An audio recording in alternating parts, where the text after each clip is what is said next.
1 second.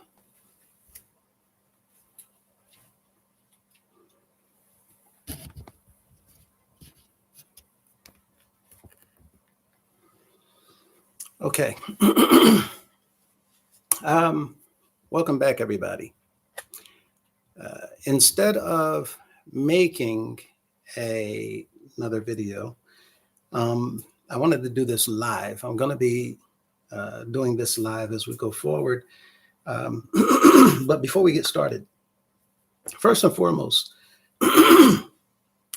excuse me, my name is Brother Lewis, and I've been making videos pertaining to corruption and leadership.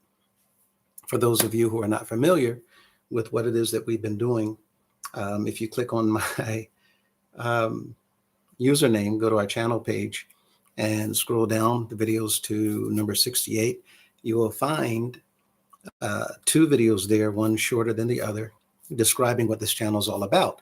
For those of you that are already familiar, then welcome back. I hope that you are enjoying your day. And I'm going to jump right on into this video.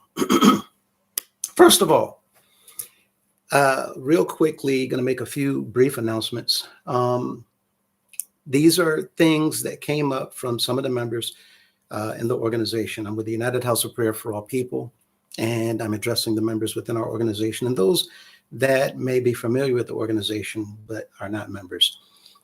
Anyway, one of the things that came up from our members was pertaining to the works, the finances of the House of Prayer for this past year. When it comes to the G class, it was confirmed, someone brought to my attention, and they wanted me to share that the finances actually went down. The financial works went down. And actually it was stated in the announcements during the announcement program in Washington, D.C., it was confirmed there. So they wanted me to come back and bring this up because I have been stating that finances are indeed going down as members are no longer giving the way that they were, because there's a lot of questions regarding where the money has been and is going. Also, people are wondering what's going on with the money. But I have a note, and someone wanted me to remind you all to not worry about the money. As it was stated by the former leader and the current, I call him former leader, because of the actions of the declaration.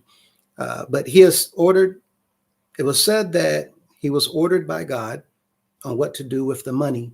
Therefore, the members don't need to be asking what is going on with the money. And the individual shared with me that there is a recording of him saying this as well. Again, they wanted me to bring this forward to let everybody know this. So apparently there's a lot of members in various congregations asking pastors and their chairmen what's going on with the money. And there seems to be no answer being given to them. Some of the members have actually had meetings set up with their chairmen, but to no avail, they still did not answer that question. Another point, there's elders throughout the organization who desire to step down, but their pastors and council is not accepting their letters back. They're telling them that they cannot return their letters, that they cannot step down. Question is, what can they do?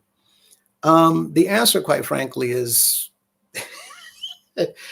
there's nothing that says a man must continue doing anything in our organization. There's no law that allows anybody to keep you inside of an organization under a specific title or responsibility.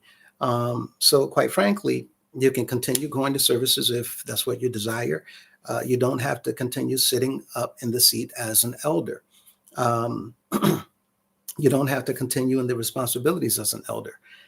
You can sit back and let the pastor know, and you can make an announcement to the congregation if that's what you wish.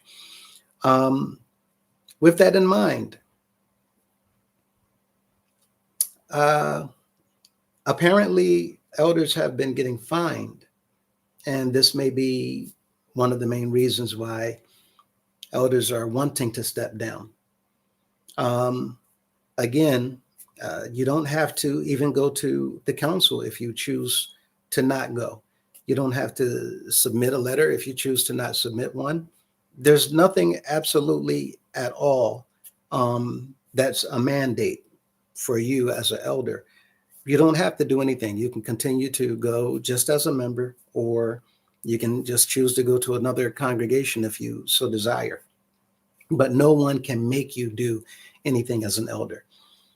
People are also wondering, well, why the elders are getting fined for so much money, meaning hundreds of dollars or even thousands of dollars. This may be the reason why some has, as of late, wanted to turn in the letters. To address this, there's no laws that stipulate, that says that they have the authority to just issue fines. No law says that they can just fine you and you have to pay it.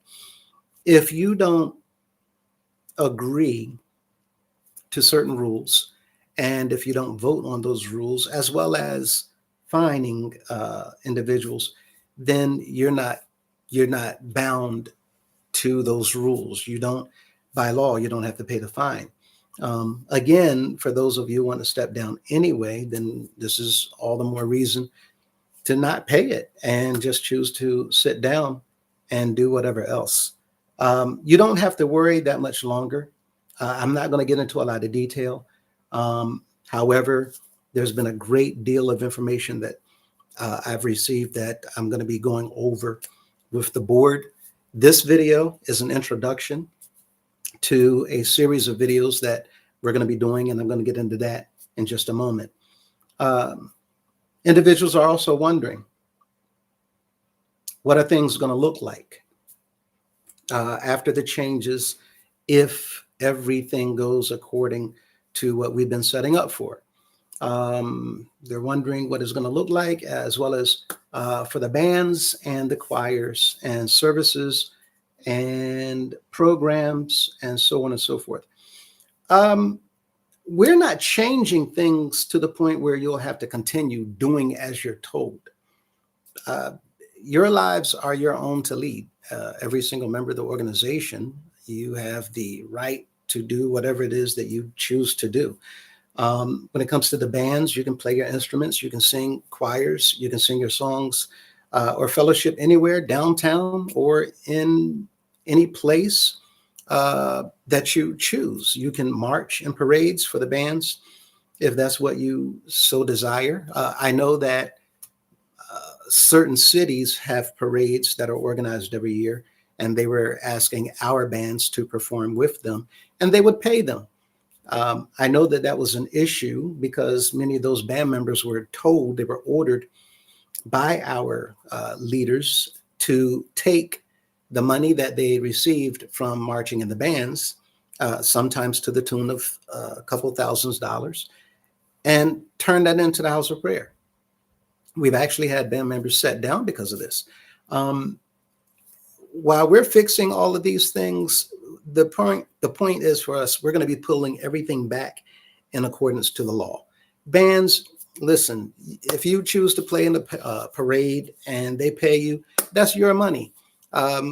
We'll be grateful that you're doing things legitimately. We'll be grateful, and we will applaud the fact that you're doing things honestly and that you're earning a living based off of the talents that you have, that many people outside of our organization would love to hear. Same thing for the choirs. There's programs that the choirs can join in when it comes to fellowshipping and doing things outside in the community. I mean, go for it. If they choose to pay you as well, there's nothing wrong with that. This is something that people do all the time.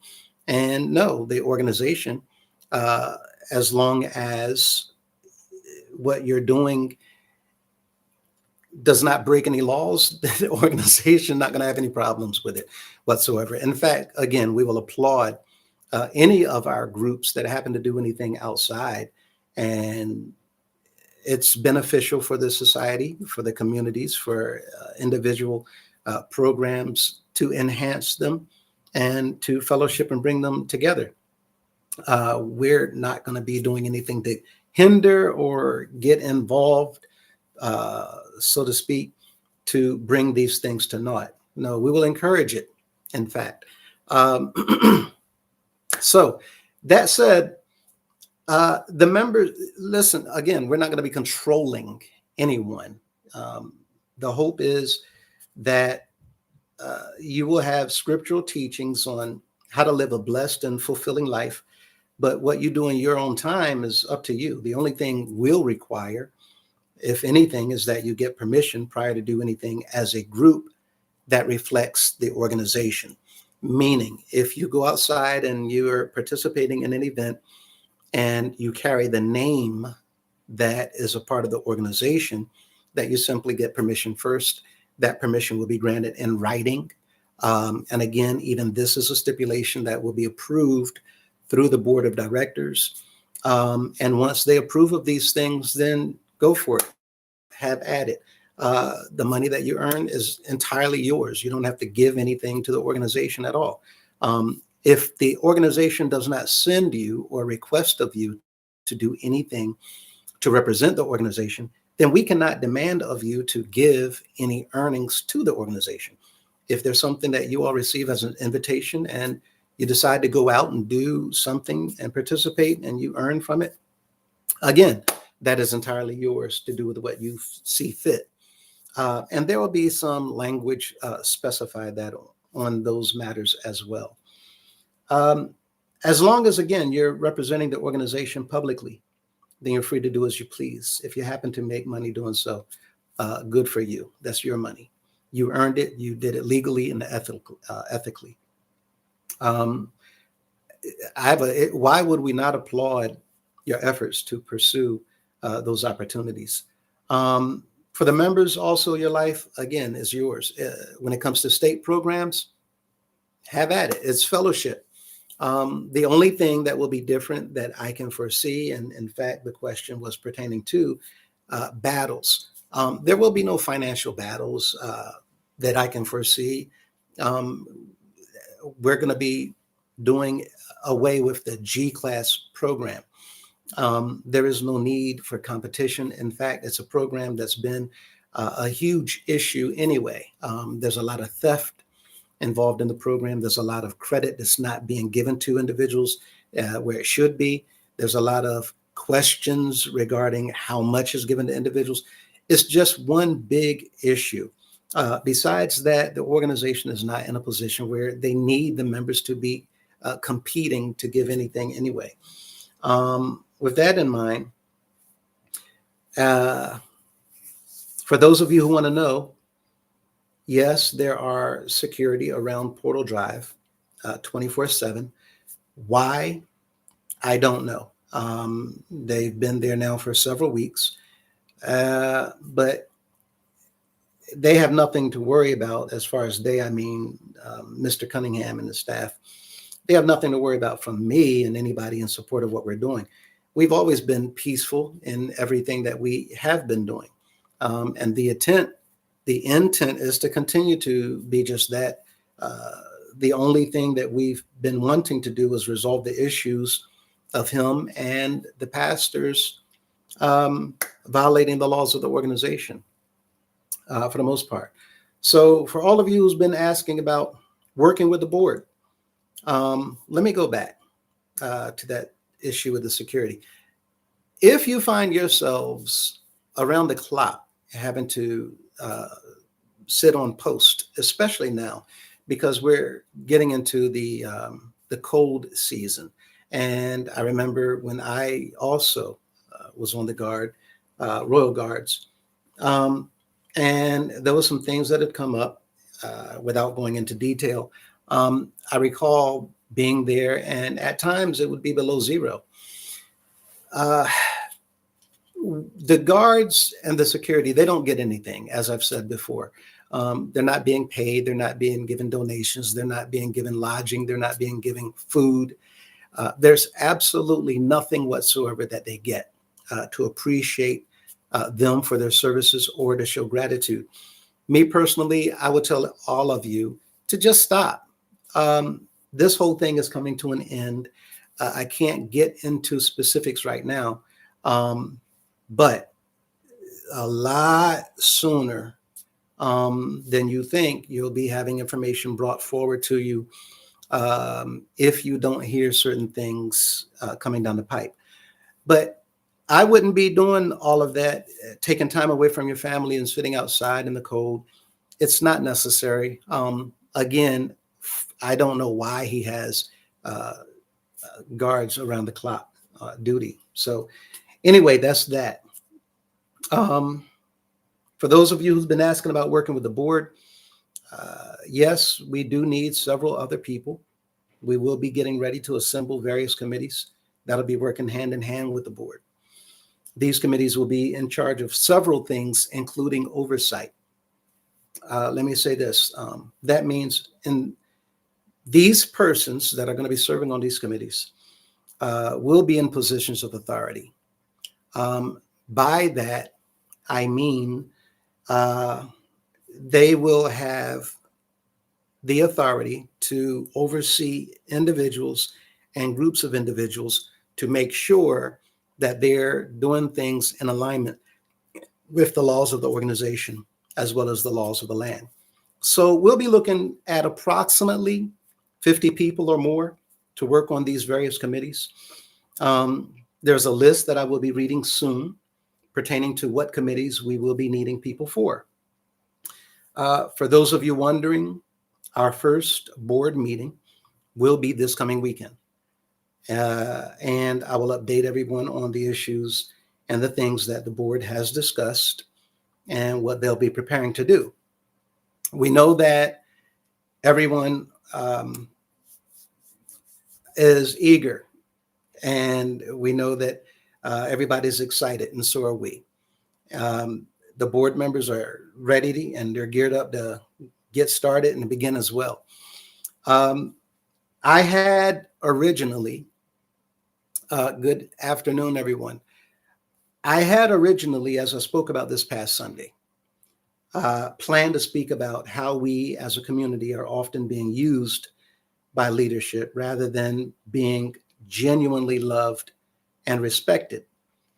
But as I reflected on this, it became clear that focusing on how we as a people are being used and abused and taken advantage of, it's not really beneficial to the cause in itself. And what I mean by that is, rather than going in that direction in this video, it's not going to be helpful. So instead of dwelling on anger, resentment, or feelings of being mistreated, it would only add more pain and it would not lessen it. So I realized that my purpose in speaking today should not be to highlight who has hurt us, but rather to focus on what we can do to heal, to uplift one another, and to foster an environment of appreciation and respect and love. More importantly, we need to remember to extend that love and respect not only to others, but to ourselves. Right now, self-love is not just important, but it is essential, especially for those of us who've been stepped on, disregarded, or disrespected. I want to take this moment to speak honestly to everyone and acknowledge a shortcoming on my own part. I recognize that I have not been paying close enough attention to the real needs of all of our members. And I understand that many of you may have felt unseen, unheard, or even pushed aside. There's been comments on the channel where individuals, of course, are showing signs of their pain and signs of being hurt. We don't want to massage those feelings. We want to ease those feelings. So moving forward, I'm committed to doing whatever it takes to build everybody up. Rather than inadvertently tearing anybody down, I want to create an atmosphere where we feel supported, valued, and empowered, rather than criticized or diminished at all. And in that spirit, I want to begin by offering an apology to any individual who commented on any of the videos, especially the last video regarding a misunderstanding. Hello, to those of you who just came on. While those comments are no longer visible, and I talked about this in the video on Sunday, they did spark a lot of reflection and myself about how our words and our actions affect one another and how sensitive our members are to feeling overlooked or invalidated. And that is not my intent at all. And in fact, we're doing this because we don't want anybody feeling invalidated. We don't want anybody being overlooked. So I want you all, if you don't mind, to think about the choices that we make, the beliefs that we hold, and the ways we show up every day. Ask yourself, are these truly our choices? Have they been shaped, even in small ways, by the expectations of others? Have they been shaped by fear of disapproval or by habits that no longer serve us? We've all experienced attacks, every single one of us, from outside pressures, personal challenges, and yes, even from one another in ways that we may not have fully realized. Over time, these small, subtle attacks have driven wedges between some of us, causing tension and division that we may not have even consciously noticed.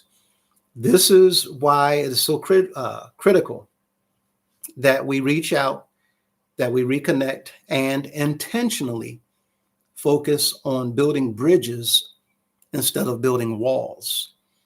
We can't continue to allow ourselves to be turned against one another, whether by circumstance or by subtle influence of those either over us or around us. Now is the time to reset, to extend understanding, and to cultivate compassion for ourselves and for everyone else. Many of us naturally want to be liked. Many of us want to be respected and accepted, and there's nothing wrong with that. Sometimes these patterns can quietly shape our decisions, stopping us from thinking clearly and acting independently or fully following our own goals. If you think for a moment about how often you might change your actions or opinions to avoid upsetting somebody else, ask yourself, do you feel anxious when someone important disagrees with you? Are there decisions that you avoid making unless other people approve? Maybe you seek reassurance before taking action, or sometimes feel guilty for prioritizing your own needs. These are normal tendencies, but they can also signal areas where we may be holding ourselves back without even realizing it.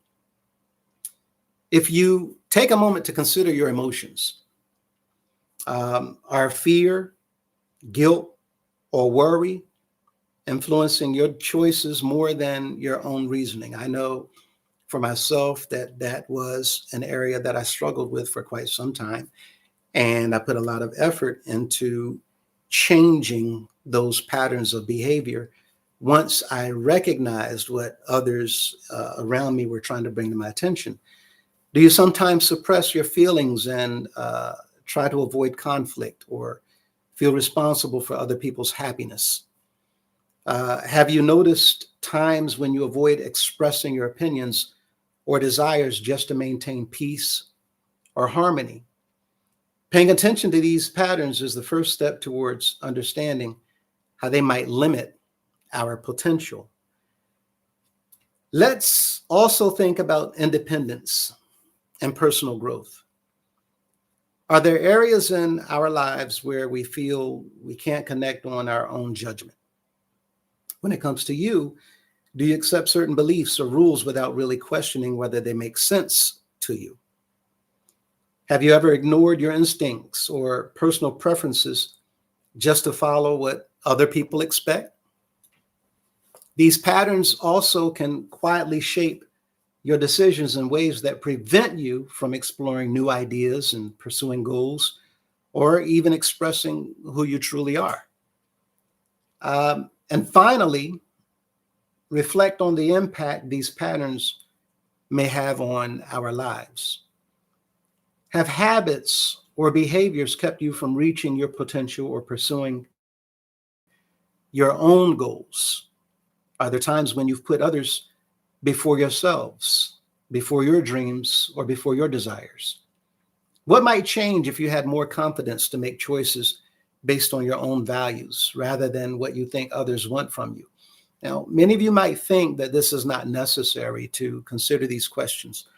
However, it is extremely necessary for the members that we are going to be using. As we prepare to embark on this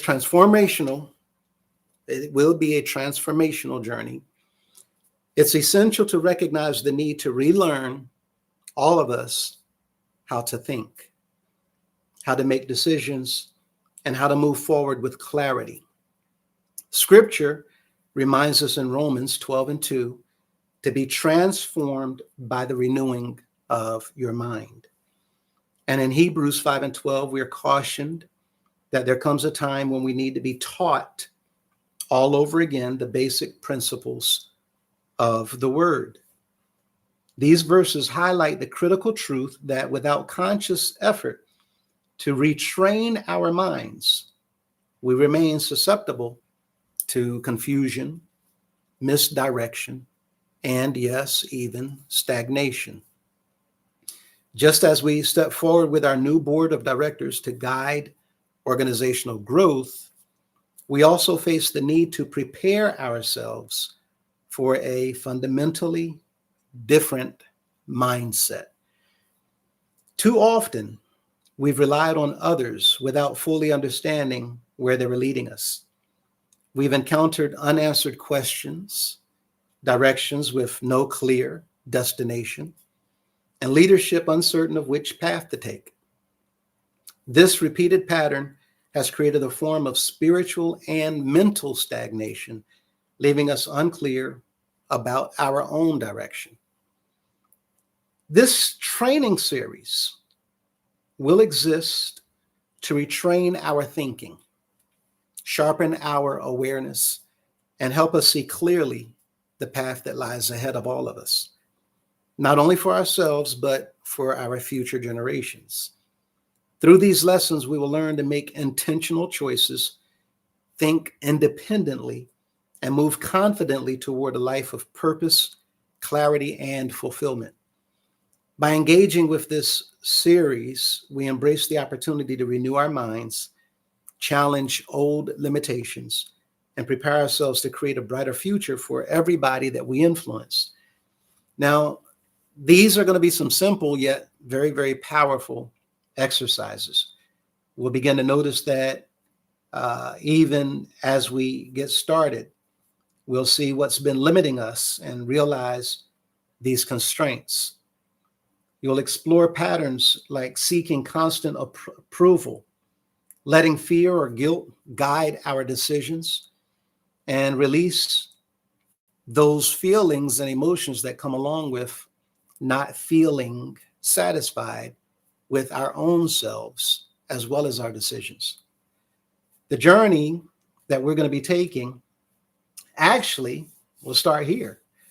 By committing to this process, we're choosing to step out of confusion as well as reclaim clarity and equip ourselves to lead, to grow, and thrive in ways we've only imagined. Where we are now does not define where we can go. And I'm saying this because as we move forward, as stated before, we're not looking to focus on where we've been. We're looking to go forward and move from where we are. As the board is preparing to get themselves ready and situated to take off, we're going to need to change different patterns of the members that's going to be working along with us. This is the first step to awakening our truest potential, understanding that we have the ability and the clarity and the wisdom to think independently, to act intentionally, and to design a life that's aligned with the purpose and the vision that we have going forward. We don't have any limitations here at all. So we want to open up our minds. We want to get ready to explore our patterns and challenge old habits. You will discover there's things about yourself that you never even knew. When I began this years ago, I did not know that there was certain attributes that I had. I did not realize that there were certain strengths that I had not tapped into. And I didn't realize that I had really grown some negative behaviors that I was not aware of, that others could see almost every day. It took a little bit of doing, and it took a little bit of time, but just like anybody else taking advantage of these opportunities at that time, what we're about to embark on cost hundreds of dollars for each assessment test. This is going to literally be worth thousands of dollars of training and manuals. And the thing is, it's not going to feel like training. It's not going to look like training. It's not even going to sound like training. We had a lot of fun as we were doing it.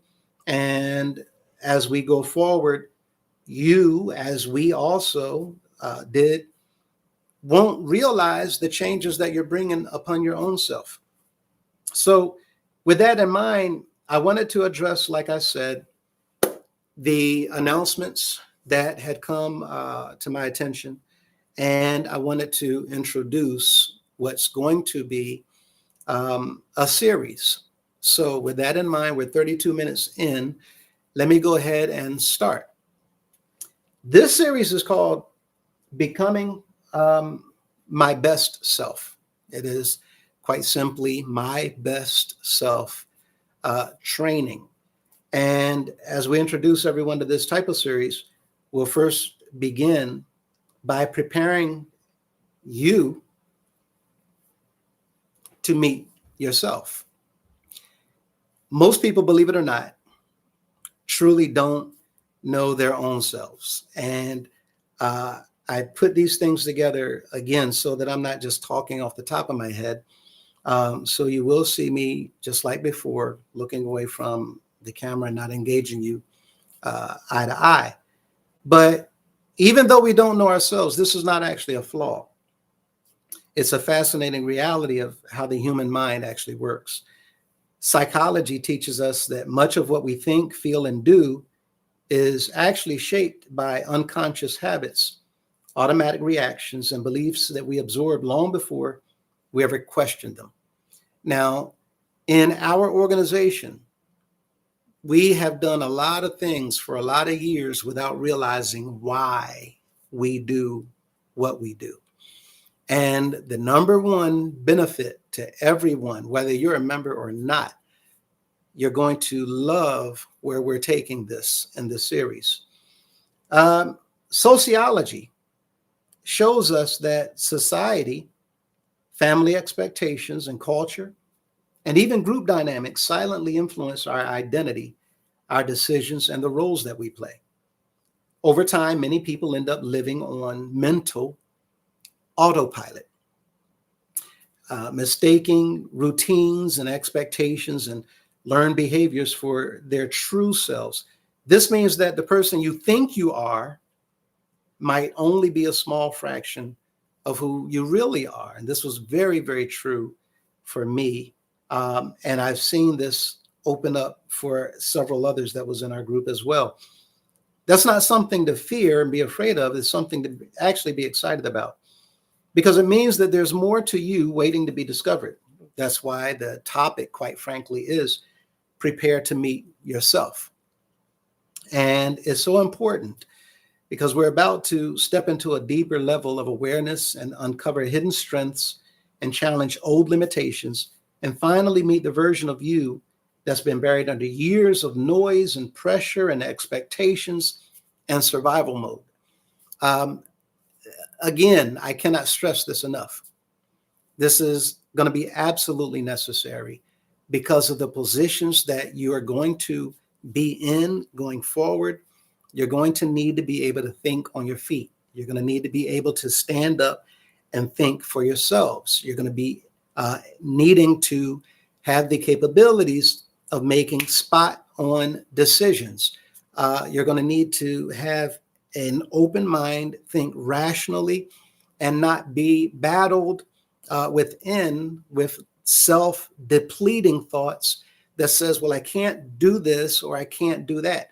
And believe it or not, as you look around, there's so many people all over the place within the organization, as well as outside of our organization, many other institutions and organizations and neighborhoods and communities and schools.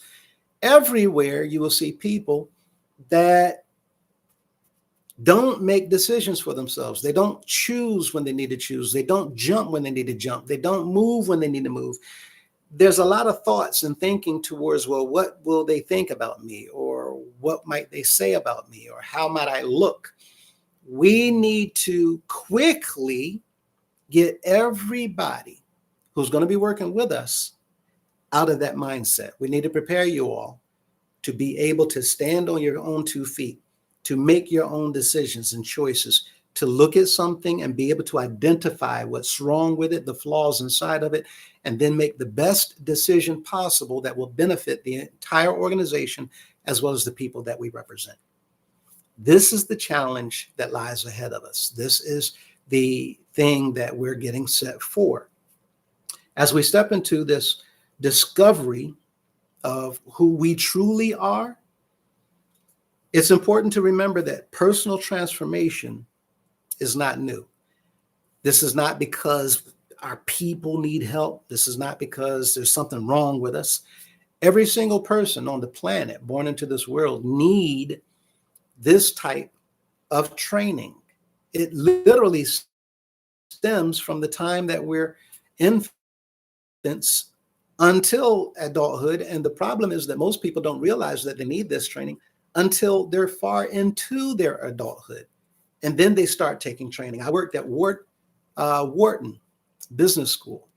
And I believe today is still the most prestigious business school in the country.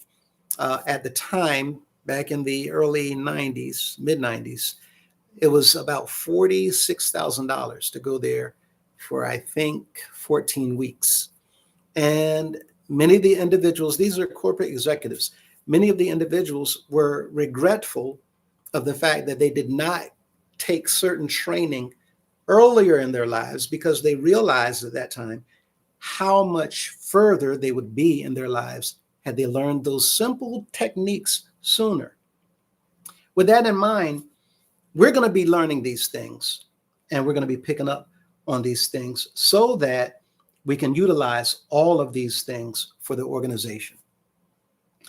Many people reach a point in life where they quietly wonder, what is my purpose and why am I here? They find themselves searching for meaning, longing to understand their place in a world that often feels overwhelming and, quite frankly, uncertain. Others wrestle with the question, where do I belong and who truly understands me? A reflection of the deep mind in that person, as well as ourselves. There's a need for connection and acceptance and community. And just as common as the lingering doubt of what path should I take? And how do I know that it's the right one? This question speaks to that struggle within of choosing a direction that feels true, confident, and aligned with your own personal values. These questions reveal a universal truth. Every person is trying to understand their role, their own worth, and where they fit in the larger story of life. Below, as we engage going forward, below the hierarchy of the board of directors, there will be groups of individuals that will be above all other groups of individuals. Now, what I'm asking you all to consider And I know that even now, there's questions regarding what in the world is Brother Lewis talking about. This is actually executive training. There are times when corporate industries will tell their execs to go and attend a retreat, or to take an online course, or to take an in-person course, where they have individuals there that's consultants, and they're going to go over certain things that's going to enhance their skills and their ability to do their job. So in order for us to do the best job, in order for us to be the best at what we're about to do, in order for us to enhance the organization, as well as rebuild one another, in order for us to help the people that as a nonprofit we're supposed to serve, there is a necessity, a need for us to begin with us. I'd taken a counseling class years ago, and I dropped the class because I did not realize at the time, in order for you to be certified when it comes to counseling, to counsel others, you must first go through the exercises that you're going to ask others to go through. When I went through the exercises at the time, I'm not going to a doctor. I'm not going to a doctor that's sick all the time. Right. That's the Joshua said he's not going to go to a doctor who himself or herself is always sick. How can you go to somebody else expecting them to help you get better and they're always sick? So the point is, I was not aware that I had to take this training before I'm going to have others take the training. And in the midst of some of the exercises that I had while I was taking it, I couldn't. I was falling apart. I literally fell apart. And I stopped in the middle of the course, and I told my group, listen, I don't mean no harm, but we can't go no further. And I will share with you what my issue was. In our organization, I believe that we have a lot of people that are so stuck in their rut because there is a need for someone in that circle, their inner circle, that they can lean on, that they can rely on, that they can trust in, that they can look to as a provider, as a security blanket, as a protector. My father, I did not know him personally until I was 42 years old. I love him, but I did not know him. And so for me, in the house of prayer coming up, I did not realize that I had a longing for a male figure in my life. My mother did everything that she could to take care of all of us, and she would work sometimes 3 jobs. I remember at one point in time, she worked 4. But in all these years, I didn't realize that my connection was because I did not have that father figure. I had a stepfather for several years, and I leaned on him. Long story short, this is the reality. So when I was taking the course, certain things came up that I did not know, that I had suppressed and pushed down. And as it was coming up, I felt all kinds of emotions, pain, anger, resentment. And when I felt it and I was about to lose, I'd stop. I literally got up and walked out of that room. And I told the professor, I can't continue this class. I can't. I was not prepared to deal with all these suppressed feelings that was coming up. I was not prepared. I can't even describe for you how I felt.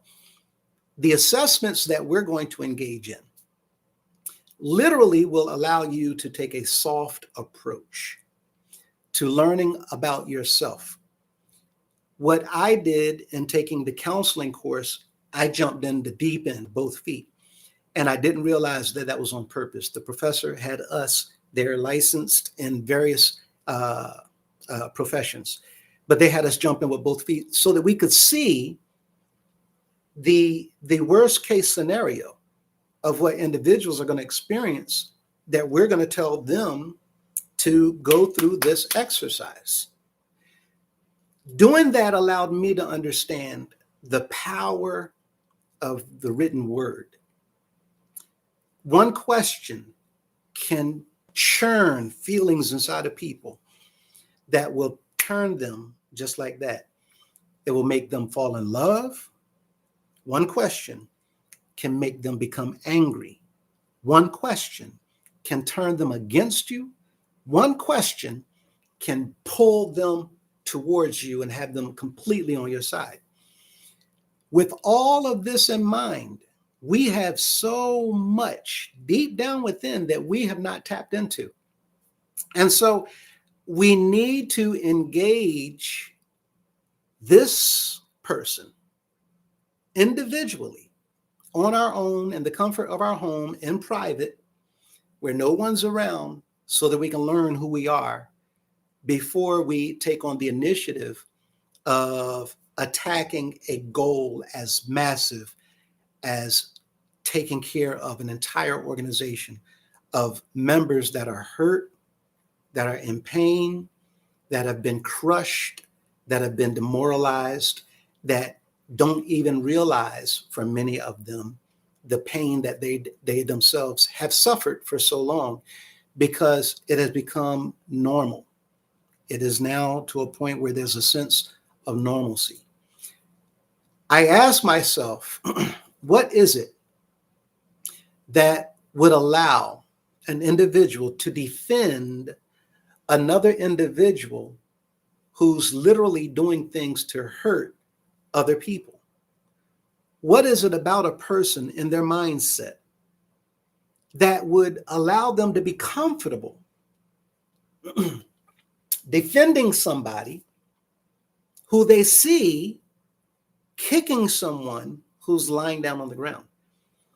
What would make them so comfortable to defend a person who's robbing from others?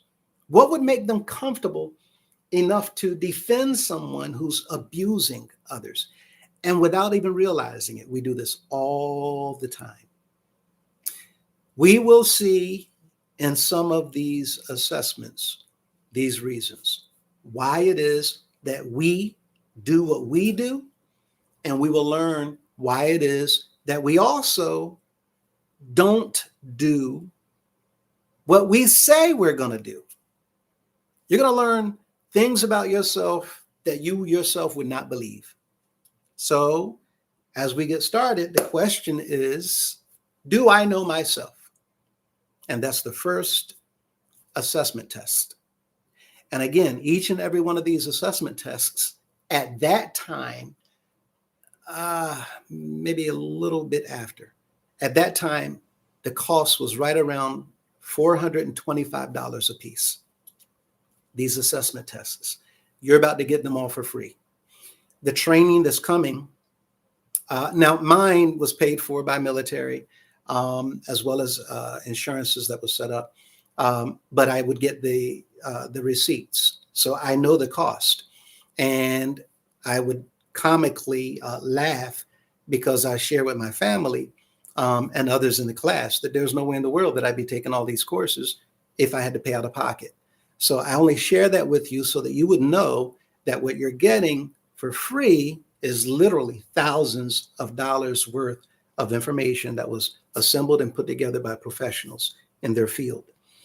So we're looking at sociology, we're looking at organizational behavior, we're looking at psychiatry, we're looking at psychology, and one more, family dynamics. So with that in mind, here's your first assessment test. There are going to be 20 easy to understand questions. It is a simple scoring system. Has a scoring table, and the instructions are clear on how to grade your results. It is written in a detailed, plainly written explanation based on psychology for each score range. Everything is in a friendly and accessible language for all of you who may be inquiring or asking or wondering about what's coming. Anybody should be able to follow what's coming from around the age of 13 years and up. And I asked specifically for that young age so that those putting this together would be able to assemble something that our young people would be able to take for themselves. We have teenagers that are band leaders. We have teenagers that's on the choir and youth choirs. We have some of them already working in the House of Prayer organization to take on leadership roles. So it's important that we catch them at that young age to begin to develop themselves, whereas we didn't have anybody to pull us and take us by the hand into personal development and self-growth. So with that in mind, this is going to actually help launch our young people so far, so much further ahead than we ourselves had when we were that age.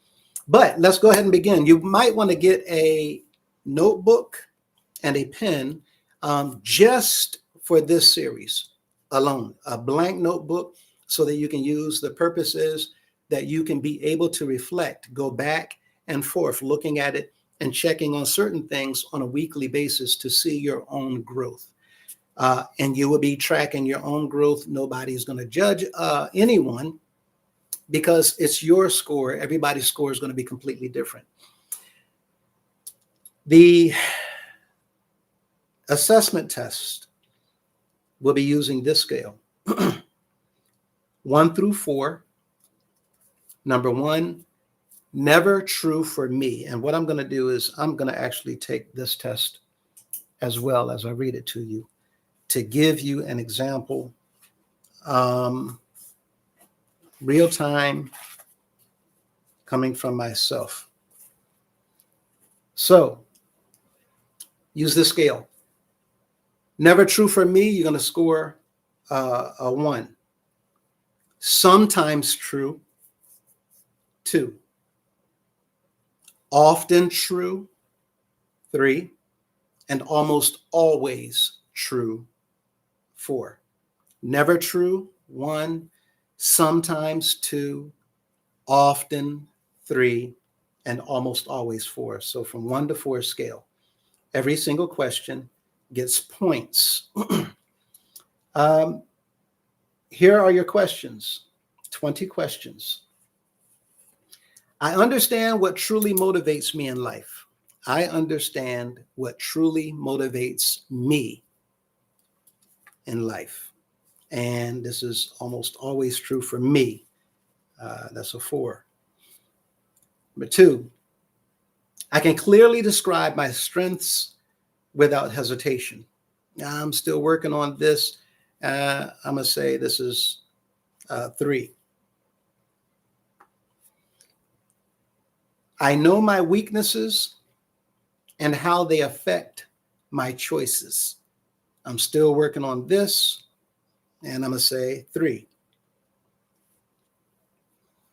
I can identify my emotions as they arise. I've learned how to do this, so I'm going to say 4. I understand why I react the way I do in stressful situations. I've taken a lot of training in this years ago. I'm going to say 4. I understand why I react. Okay, that was number 5. Number 6, I can name the values that guide my decisions. Sometimes, number 2, that's a 2. 7, I know what drains my energy and what restores it. 4. Always true. 8, I recognize patterns in my behavior that keep showing up. 3 for me. I understand, number 9, the roles I tend to play in relationships. That's a 4. And again, my scores are a little higher because I've taken a lot of this training already. If it's lower, don't worry about it. You're just learning about yourself. That was number 9. 10, I know what I need in order to feel emotionally secure. Still working on that. So that's a 3 for me. I can tell when I'm acting out of habit rather than intention. Sometimes I get caught off guard. I'm going to say a 2. Number 12, I can express my wants and needs clearly. That's a 4. 13, I know what truly makes me happy beyond what others expect. That's a 4. I know what truly makes me happy beyond what others expect. 14, I can explain why certain things trigger strong emotional reactions in me. I can explain why certain things trigger strong emotional reactions in me. That's a 4. Always true. 15, I understand what kind of environments I thrive in. I understand what kind of environments I thrive in. That's a 4 for me. 16, I know the beliefs that have shaped my identity. I know the beliefs that have shaped my identity. Definitely now 4. I can tell when I'm avoiding something because of fear. I can tell when I'm avoiding something because of fear. I'm not always good at that. I'm going to say a 2 sometimes. I understand how my past experiences still affect me today. Now I do. I understand how my past experiences still affect me today. 19, I can describe the future I want for myself in detail. I can describe the future I want for myself in detail. 4. Number 20, I know what parts of myself still need healing or growth. I would like to think that I do. I'm going to say not always. I'm going to say 1. And I say that because I was surprised to hear what I heard when I went through some of these tests before. And doing these tests repeatedly, you'll still find out certain things about yourself because the whole point is to grow, to get better. So as you redo these tests over a period of time, you should find that your score is getting higher and higher. You're not going to, become your best you overnight. But over a period of time, knowing what to look for, knowing how you score, knowing what it means will help you to make the necessary decisions and choices that you need to in order to better yourself on a day-by-day basis. So our total scores, we're going to look at the score range. You want to add your scores up now.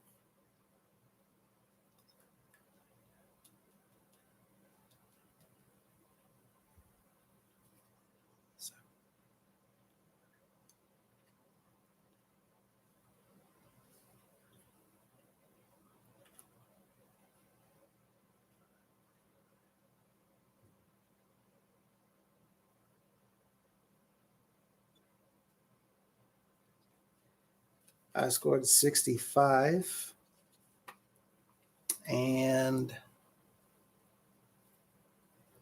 we'll wait a couple more minutes just to add up your scores.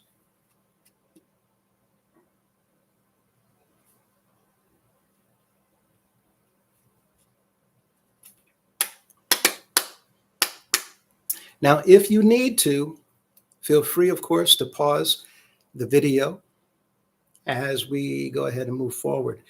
The score range is, if you scored 20, the minimum score should be 20. Why? Because there's 20 questions, and the minimum score that you can give yourself for every question is 1. The highest for every total score should be 80. There's 4 points for each question if it's the highest. The score range, if you scored between 20 and 34, and we're going to go through what the level is, and we're going to go through what it is that you can do to begin to assist and help yourself begin to change some of these behaviors. If you scored between 20 and 34, that level of awareness is very low. That person has a very low level of self-awareness. That doesn't mean anything bad. We're just learning about ourselves. Okay. So with this in mind, if you score between a 35 and a 49, and we're going to read psychological evaluations as well to show what this means where we currently are. Again, it's an analysis to allow us to understand more about ourselves from this score. 35 through 49, if you scored there, then you are growing in your own personal self-awareness. If you scored between 50 and 65, then you have a strong sense of self-awareness. And if you scored between, and that's where I am, strong, if you scored between 66 and 80, then you have an exceptional sense of self-awareness. Now, your score is not a judgment. It's simply a starting point to help you understand how well you know yourself right now, and to allow you to see what areas you can grow. And we're going to go over these areas as well. And believe it or not, you're not even going to see it. When it comes to your own personal growth, you're not even going to feel it. Just by watching videos, you will learn certain things and begin to adopt those behaviors, because the very first thing when it comes to changing a person's self is awareness. Secondly, is education. And the scripture tells us, my people are destroyed for lack of knowledge. So why are we doing this? Because we need to educate our members. We need to educate our people. Before we can educate them with new information, we have to first introduce them to themselves, to get everybody to understand why we think the way we think, why we do the things the way that we do, and why are we constantly finding ourselves in a rut, so to speak. If that's not you, good, then you're ahead of the pack, and this training will actually enhance your strengths as well as allow you to see any weaknesses that you may not currently be aware of. If you scored a 20 through 34, it means you're likely moving through life without fully understanding why you think, feel, or act the way you do. This does not, and Joshua says, don't worry anybody. Each of those ranges means that you always have room to grow. And this is absolutely true. And what this means for 20 to 34, you're currently moving through life without fully understanding why you think and feel and act the way you do right now. It does not mean anything is wrong with you. It simply means you're in a stage where much of your behavior may be happening on autopilot. This would be true for younger people, teenagers, because of course they got to listen to parents, they got to listen to teachers. Right now, psychology shows that many people live this way until something causes them to stop and reflect more deeply. Most of the time it's pain. Right now, you may struggle to explain your emotions, your motivations, or long-term needs, and you may often feel uncertain, misunderstood, or disconnected from your own desires. This score suggests that you have a tremendous opportunity for growth. With reflection and supportive tools and intentional self-study, you can begin discovering who you truly are one step at a time. This is not a weakness. It is the starting line of self-discovery so that we can work on personal development. If you scored between 35 and 49, you're growing in your self-awareness. A score in this range shows that you've begun the journey of understanding yourself, but there are still areas that feel unclear or inconsistent. You likely recognize some of your emotions and motivations, but you may not always understand their deeper roots. This feeling often leads to feeling stuck or confused or conflicted at times. Psychology calls this phase the emerging awareness stage. You're starting to notice patterns and triggers and needs, but you may not yet know how to manage or express them. This score is encouraging. It means you're waking up to who you are and are becoming more aware of your inner world. With the right guidance, reflection, and exercises, you can make rapid progress towards deeper clarity and confidence. If you scored between 50 and 65, you've already done a significant amount of personal reflection. You understand your emotions, your motivations, your strengths, and struggles with considerable clarity. You're able to explain your decisions and recognize your patterns and identify your needs without much hesitation. From a psychological perspective, this indicates healthy emotional maturity and a solid connection to your inner world. You likely make decisions based on personal values rather than pressure, and you have a balanced understanding of who you are. Your next step is to build consistency, ensuring that your actions fully match your self-knowledge.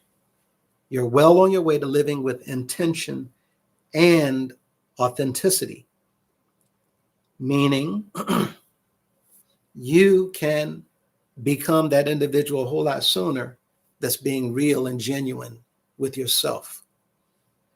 If you score between a 66 and an 80, I'm not in that group. This is the highest scores. Then you have an exceptional self-awareness.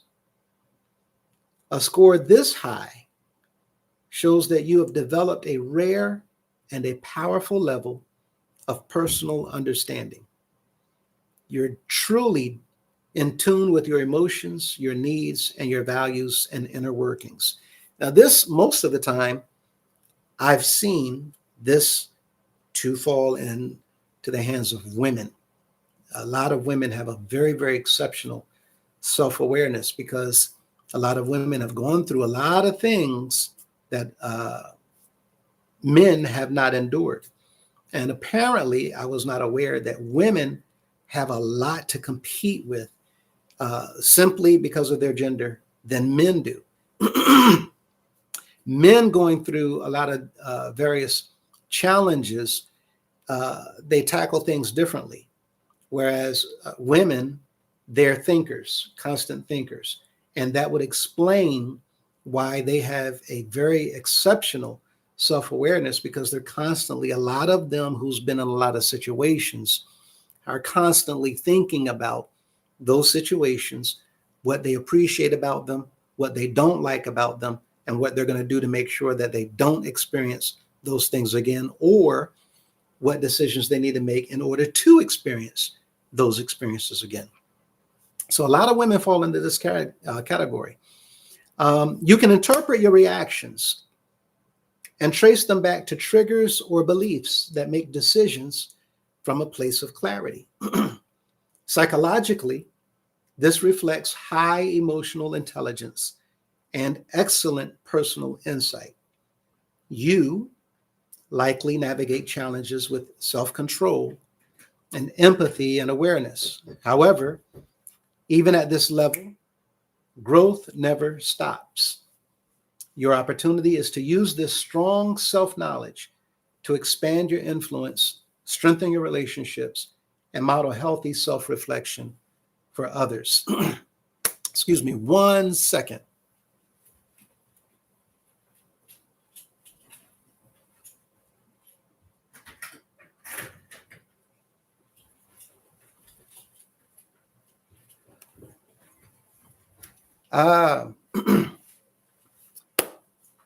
You have a deep understanding of yourself and the ability to continue evolving with purpose. There is a reflection that we have here. For those of you who have the time to immediately begin to reflect on the answers and what this means, the reflection questions. Number one, and you may want to, again, go back to the video and just pause it and then write this down so that you can answer the questions, and you'd have it written down to review later. And again, so that you can track your own growth, especially when it comes to becoming more and more self-aware of your person, your thinking, your characteristics, your qualities, and the person that you want to become. This reminds me of in class I completed earlier this year, actualized leadership. Yes, I wasn't going to say it, but this is a leadership course. So I didn't want to say it because I don't want to put everybody in the mindset that they're going to become leaders. That's the hope. The hope is that we can begin to shape and mold everybody's thinking to begin to think like a leader. If we can get individuals to, again, think for themselves and rationalize for themselves, there's a class called critical thinking. If we can do those things, then we can begin to do what's necessary to help other people grow and advance them and prosper everybody, and not just self. But it starts with self. So that's where we are now. Here's our reflection questions. There's 8 of them. And you want to look at these things from a list of areas in your life. Number 1, which of my answers surprised me the most? And how does this surprise show up in my personal life, my work life, my relationships, or worship? That's the first question. And again, you can go back and write these down after pausing the video so that you can write down the answers in your own time. This is an exerted effort. It's an intentional effort that you have to take a little bit of time, set to the side, so that you can help begin to explore who you are, and so that you can begin to take measurable steps to improve, because the more you improve yourself, the better you will be able to produce outside. And you'd be surprised at how individuals will begin to look at you and advance your position, workplace, neighborhood, your communities. just because they see something different about you that you probably will not even see about yourself. It's just something that people pick up on. Number two, what emotions came up during the assessment? And where do these emotions tend to appear in my daily decisions? At home, in business, in friendships, or in my spiritual life? 3, in which areas of my life, personal, professional, relational, or spiritual, do I feel most connected to my true self, and why? Number 4, where do I feel the least connected to myself, and what influences, people, habits, expectations, or environments, what influences seem to cause that disconnect?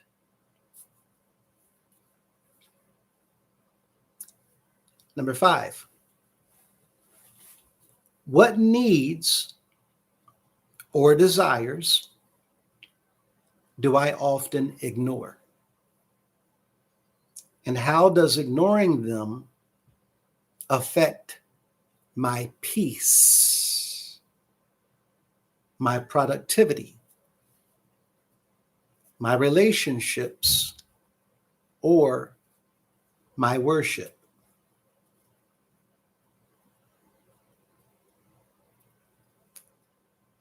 Number 6, which relationships support my growth, and which ones leave me feeling drained, confused, silenced, or unsure of myself in any of these areas of life?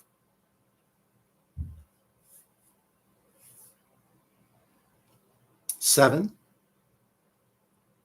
what recurring patterns did I notice in my behavior? And how do these patterns impact the way I handle challenges at home, at work, with others, or in my spiritual walk?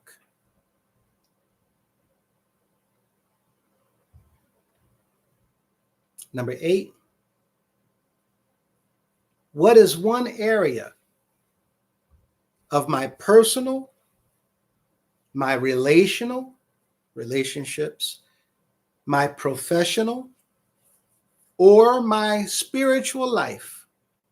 What is one area of each of these that feels ready for clarity, for healing, or for change?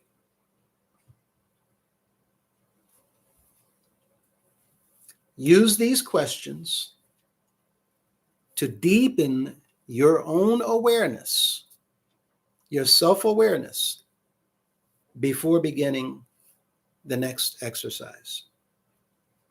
Now, you want to go through those questions and you want to answer them. And the answering of these questions will teach you more about yourself. And you want to do that before you do this next exercise. This next exercise is meeting yourself. This is a gentle mental exercise designed to help anyone become aware of who they are beneath their own habits, their own roles, their own expectations, and their own past conditioning. This exercise will allow you to literally become aware of who you are beneath the surface. Step one, you're going to find a place where you can be in the quiet, a calm and quiet place. No distractions. You're going to begin by simply taking a few slow breaths to calm yourself. Step two, you want to observe without judging your own self. And this is literally a lot harder than you think. A lot of people do not realize it is a true statement. It's been proven for decades. Your worst critic is yourself. Therefore, a lot of us have endured self-limiting thoughts, self-damaging thoughts, and self-hurting thoughts. Therefore, nobody else had to do anything to hurt us because we are over and over and over repeatedly, constantly, without even knowing it, hurting ourselves. This exercise will get us to see why we're doing certain things and to begin to come out of that place where we're repeating these negative behaviors. We want to ask these three questions without judging yourself, and then write the answers down. Who am I when no one else is watching? Who am I when nobody else is watching? Number two, who am I when I'm not trying to impress, protect, or please anyone?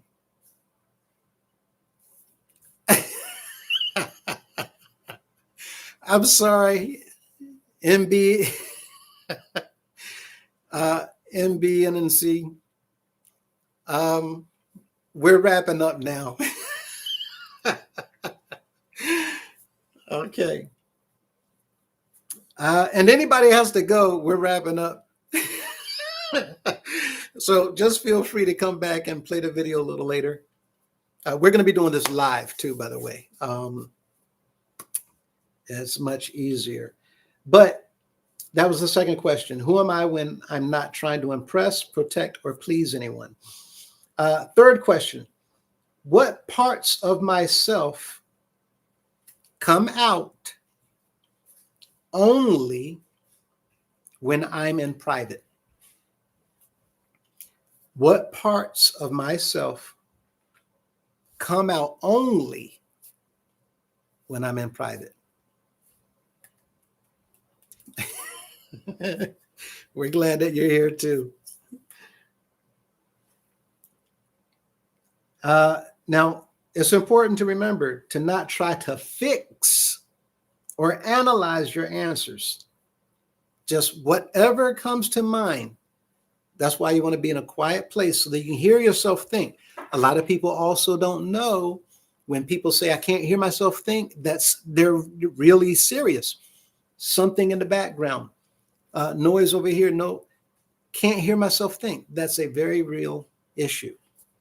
Go to somewhere quiet and calm, slow your breathing down, ask yourself the question, just read it, and whatever comes to mind, that's what you want to write.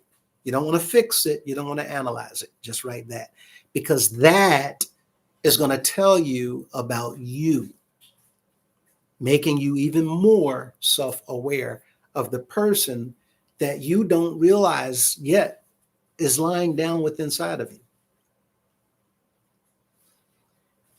Step 3, After you've completed that exercise,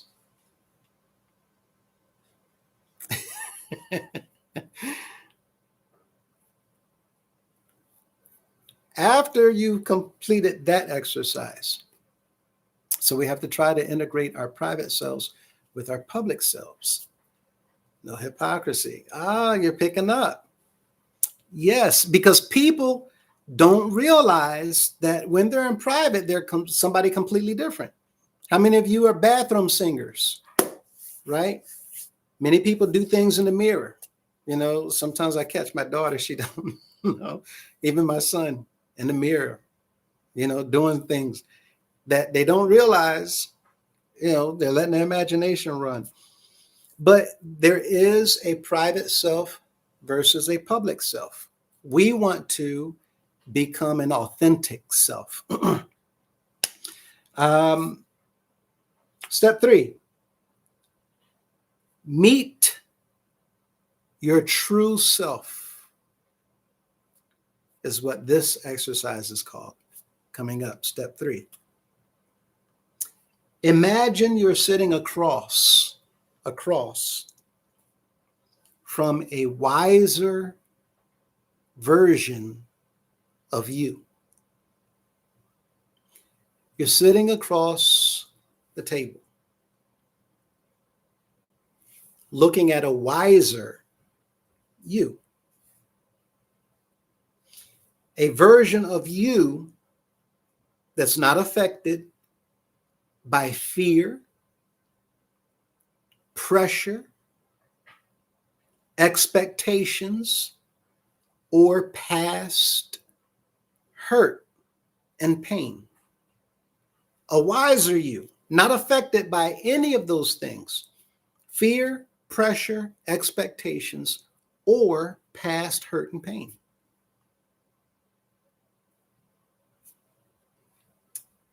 Right. Thank you. 2 versions of yourself, and many people don't know this.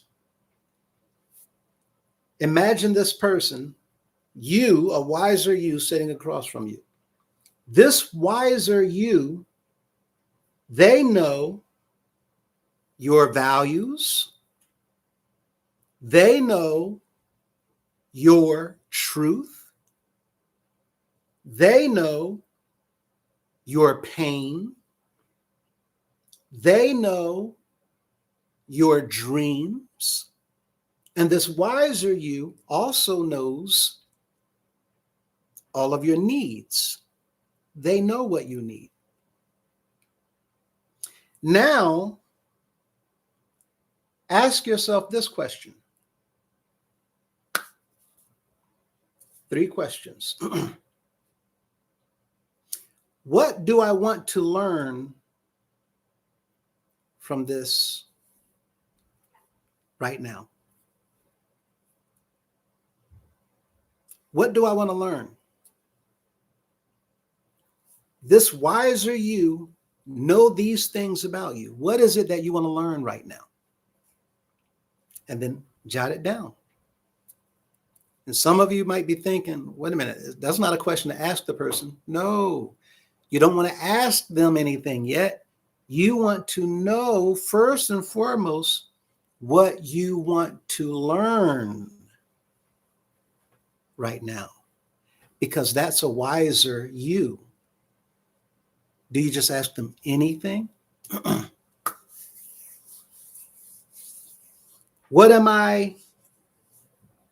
Second question, what am I ignoring that I really need to face?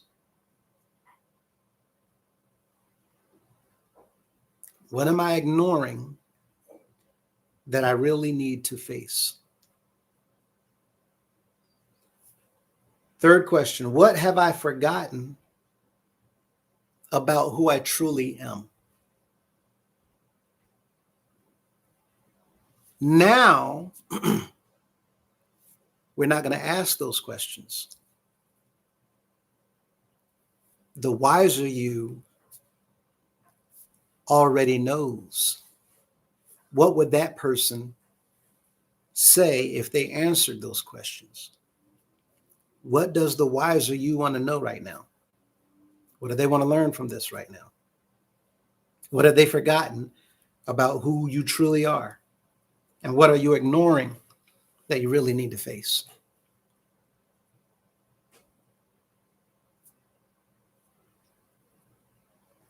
Step 4, listen to yourself.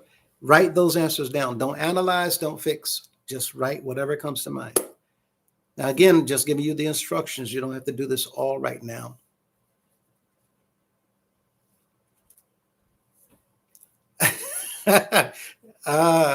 That's not the psychic. We're not dealing with psychics.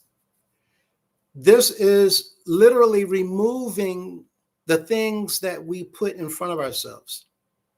A lot of us don't realize that we won't make decisions because of stumbling blocks that we put there and we'll put off. This is what we call procrastinate. We procrastinate in areas that we don't even realize without knowing why we procrastinate. Some people even ask them, I don't know why I keep doing that, right? It's a very common saying. I don't know why I keep doing that. Well, if you sit down with that person without fears, here's a book. Everybody go to YouTube. There's an audio book on YouTube called Who Moved My Cheese? Who Moved My Cheese? A very, very popular and famous either psychologist or a psychiatrist wrote this book, Who Moved My Cheese? It might be 42 minutes long on YouTube. I guarantee you will love it. It's about two mice. One is named Him and one is named Hall, right? So this exercise is about that person that's you not putting any limiting beliefs on the table. That person's not afraid. That person knows everything about your past. That person knows your fears. That person knows your pain. That person, there's nothing that's going to hinder that person from answering the question truthfully, because we lie to ourselves all the time. So just making sure we understand the dynamic here. Yes, who moved my cheese? There's a Spencer Johnson, exactly. The question in that is, what would I do if I weren't afraid? And this is what we're looking at from this wiser self. That's why it's a wiser version of us. The wise us will not have all that other stuff limiting us from doing things that we need to do, that we want to do, and that we would set goals to do. The mountain is you. The mountain. Okay, next, I'm going to get that book. Number 4, step 4, identify the barriers. Now ask your wiser, no longer setting limits and boundaries, self.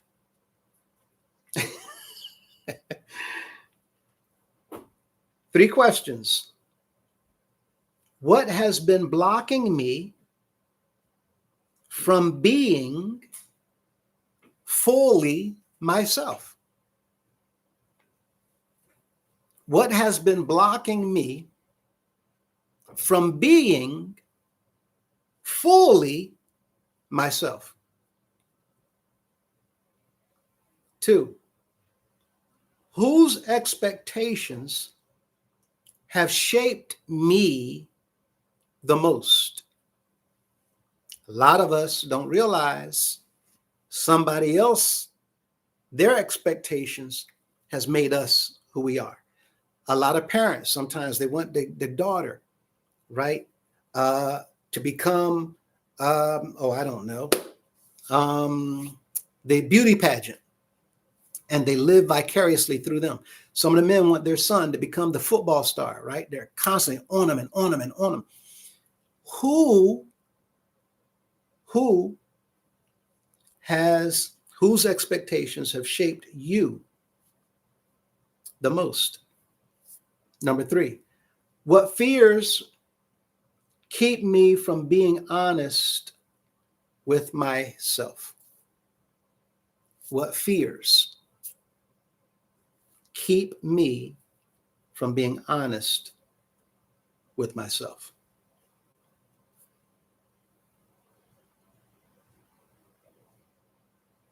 Number 5, a step towards clarity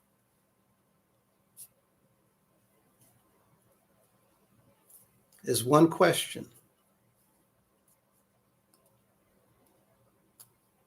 What is one thing I can begin doing today to reconnect with who I really am? What is one thing I can begin doing today to reconnect with who I really am? Choose one small, realistic action, not a big change, just a beginning. Write it down.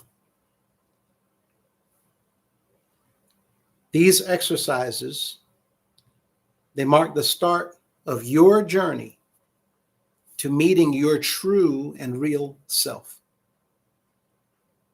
See the person that the world has been longing to meet. It can be a little bit unnerving, but at the same time, taking these assessment tests and taking in the information, you'll find that it can be quite refreshing. And it will literally pull us to become that person that we ourselves have been holding back. And if I'm not mistaken, I have not read it, but understanding how people write, the title of the book that was recommended, The Mountain Is You, if I'm not mistaken, I'm sure that in that book, it will show us how we ourselves hold ourselves back.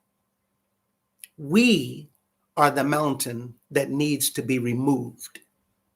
I haven't read it yet. Oh, well, see, confirmation. So looking at all of this, look at the book club reps in here. Proud of y'all for being so well read. I'm just nosy, Josh, okay? Guilty of nosiness too. My environment and misinformed beliefs block me from being myself. Well, I read somewhere, forget where, that our early beliefs are formed in the womb. Yes, they are. Whatever the mother feels, believe, and so on, the child adapts the same belief. Most of the time, children, because they're learning by listening to the environment, they can hear everything going on. And they feel, of course, they're connected literally to their mother. So they feel and they receive the chemical changes in the mother's brain, the cortisol from the fear, the anxiety, the depression, all of those things affects that child before they're born into the world. And now that child has already received all of these signals that happened inside the womb as they're being introduced into the world. And many people have no idea that that child has already begun to be shaped when it comes to how to deal with society. It's all these things. The Creator, our Heavenly Father, knew what He was doing. So with that in mind,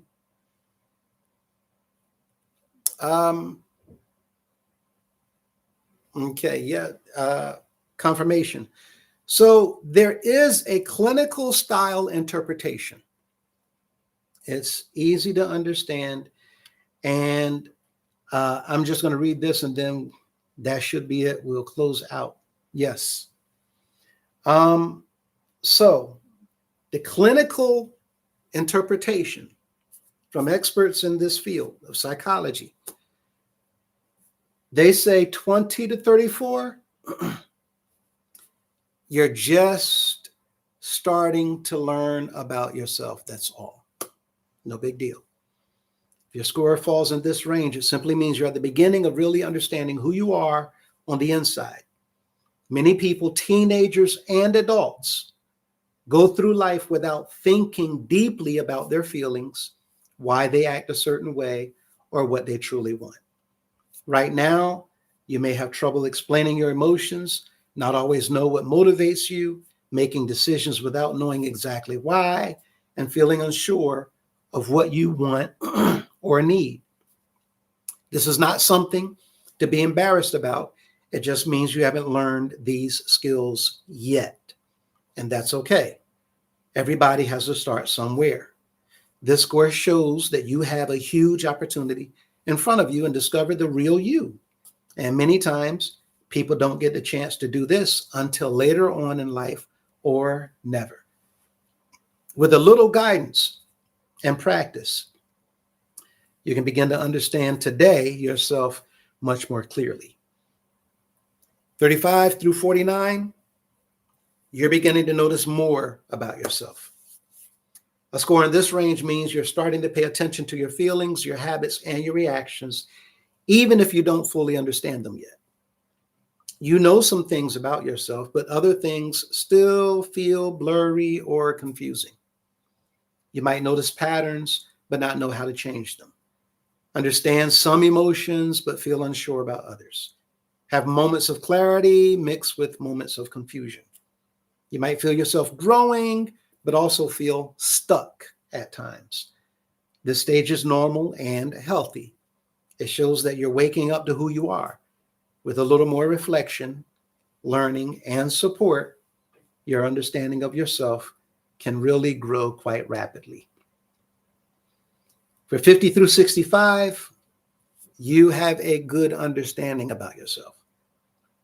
If you scored here, you already have a strong sense of who you are. You understand your emotions, your strengths, your weak points, and what you need in different situations.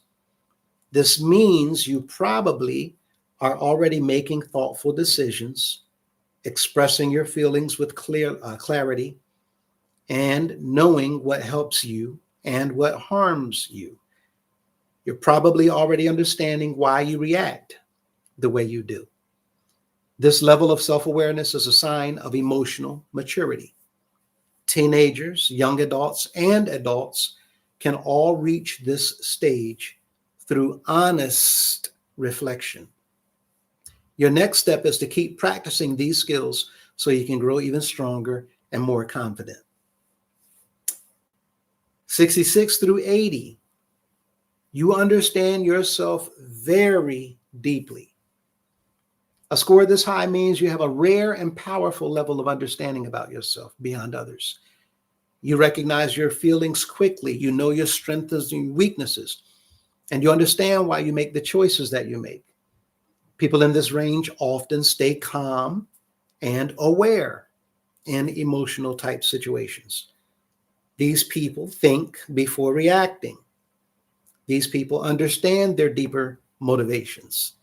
These are the ones who make decisions that line up with their values.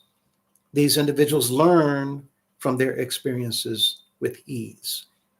And even though your self-awareness is strong, there's always yet room to grow. At this level, growth becomes more about fine-tuning and building strong relationships and using your self-knowledge to make positive impacts on your life as well as others.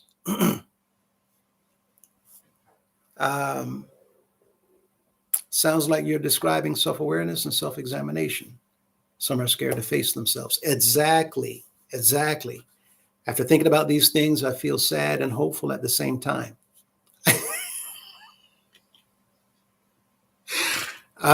Don't ask me to explain it, though. I didn't score an 80. But this is all good because this is the beginning. And this is what's necessary to launch us forward as we prepare to be dealing with situations when it comes to not only management of other people, but more importantly, self-management.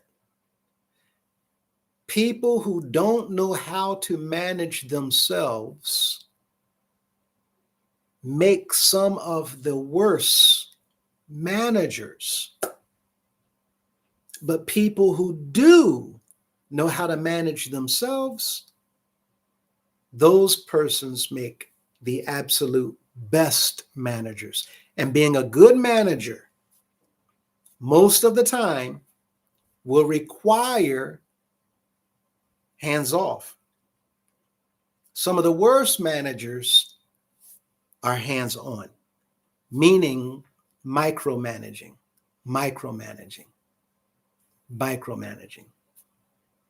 Right? So a lot of people, absolutely bad self-managers.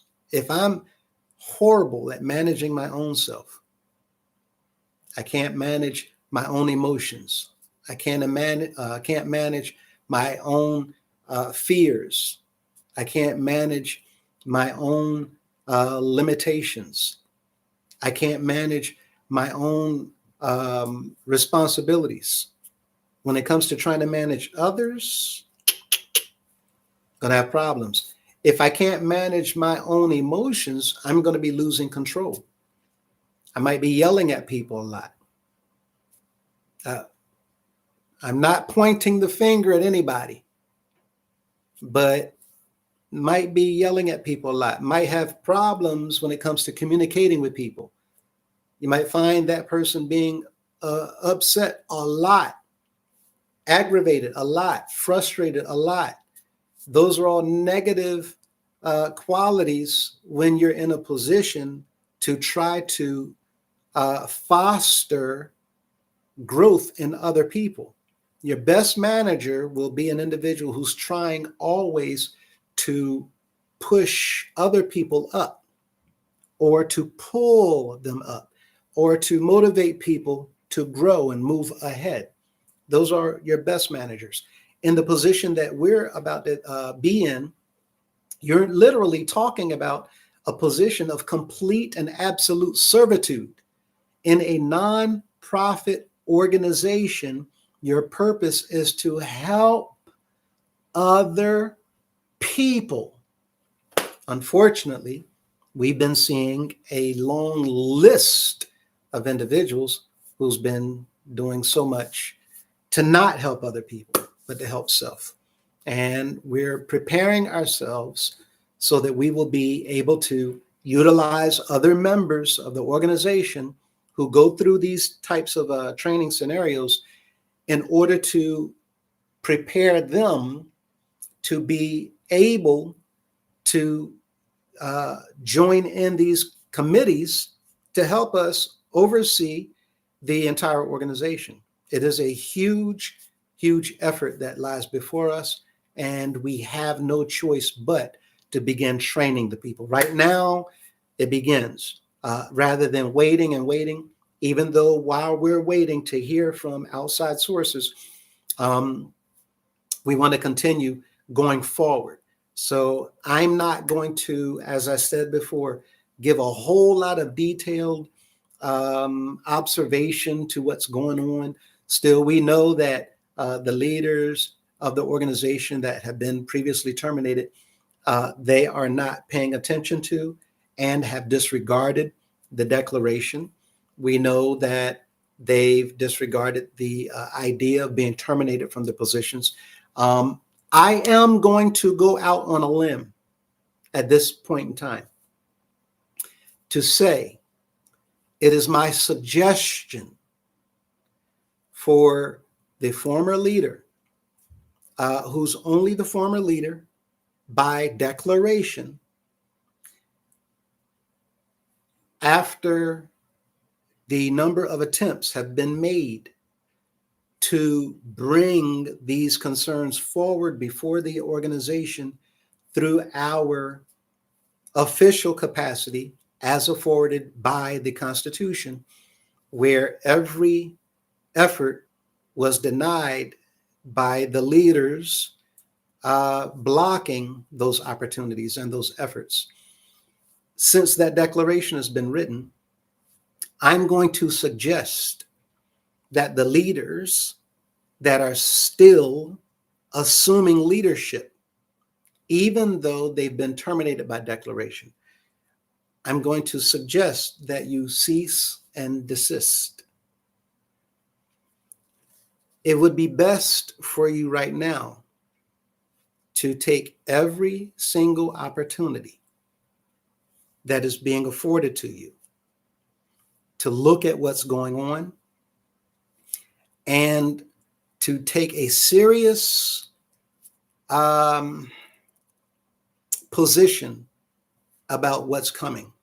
And by that, I mean to not put on airs any longer, to stop giving the impression to the members of the organization and anybody else for that matter, that this is business as usual. This is nothing to be concerned about. You know that it is. And I'm going to go ahead and again suggest one more time that every single one of you, from Mr. Cunningham all the way down, including Miss Dolores Madison, that you all, every single one of you, cease and desist. I'm using that term intentionally. It is a suggestion. I'm going to leave it there for now.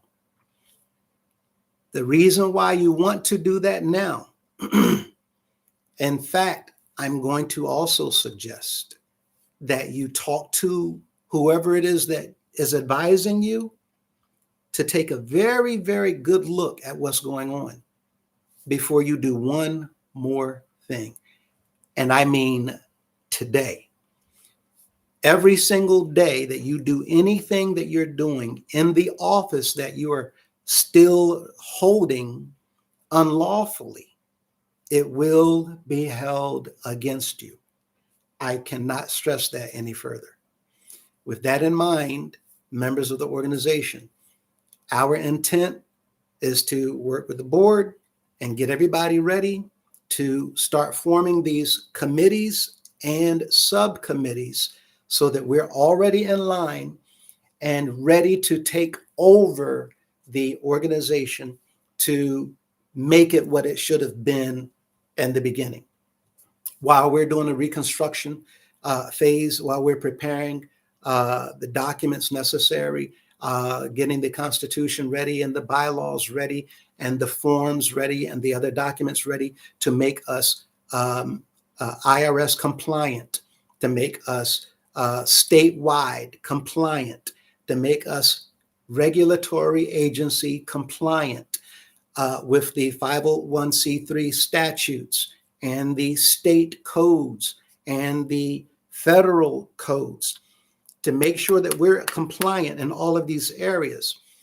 There's a huge undertaking being taken right now, while also programs are being set up and initiatives are being set up. So we are going to need the members of the organization to begin to prepare yourselves. No matter if you don't see anything happening, we are starting now by utilizing these videos to train those who want to work with the board of directors on the committees that we're going to be assembling. Right now, we're looking at approximately 50, maybe a little bit more for now, for the first set of committees. The most important will be the oversight committee. The oversight committee will be over the bishop. The oversight committee will be over the entire organization.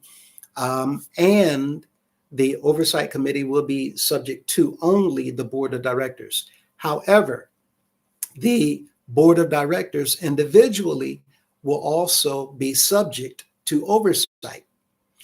And the largest, most powerful authority in the organization will be the General Assembly, if all of these things are proved by you, the people, looking at it, and the board of directors taking a vote on these things to have them implemented immediately, right after we actually get things in order. We cannot replace the Constitution yet.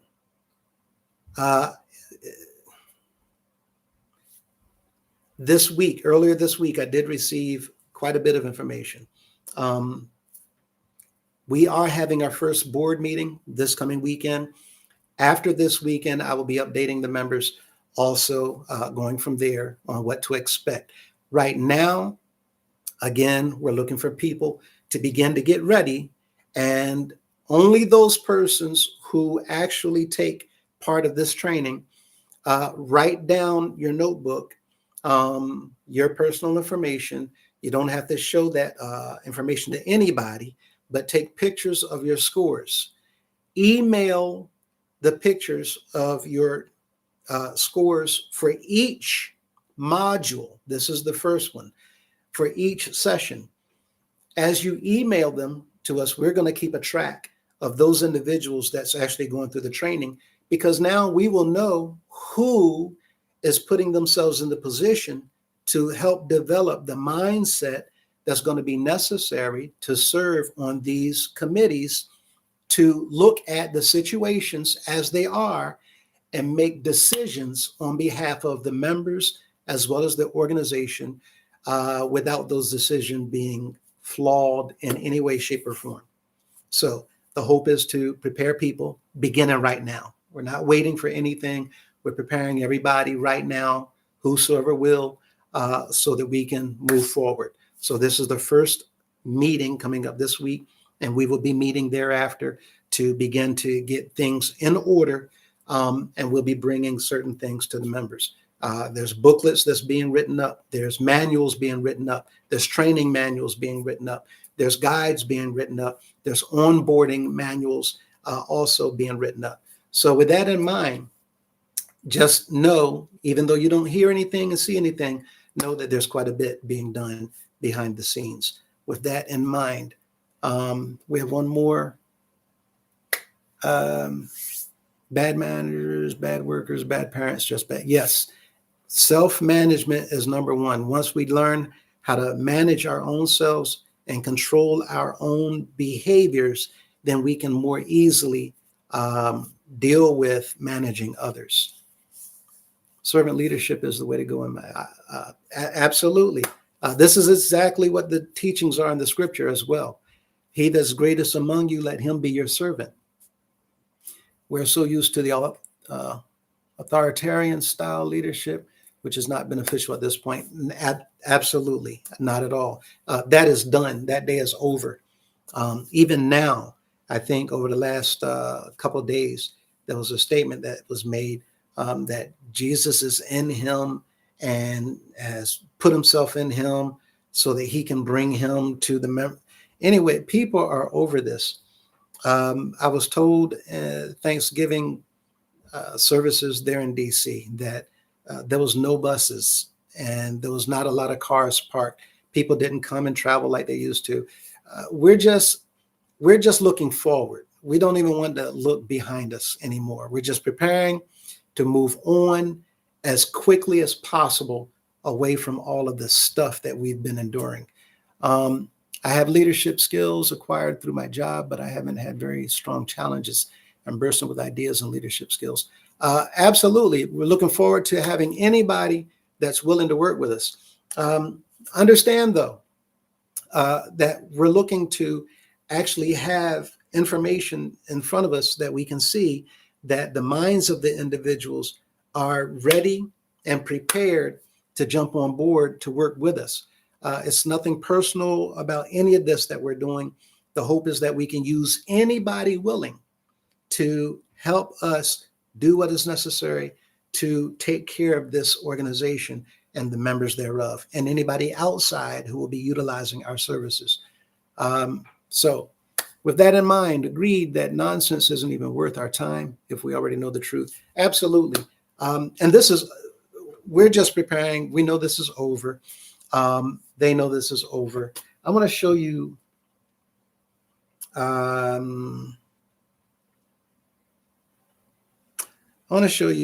some pictures.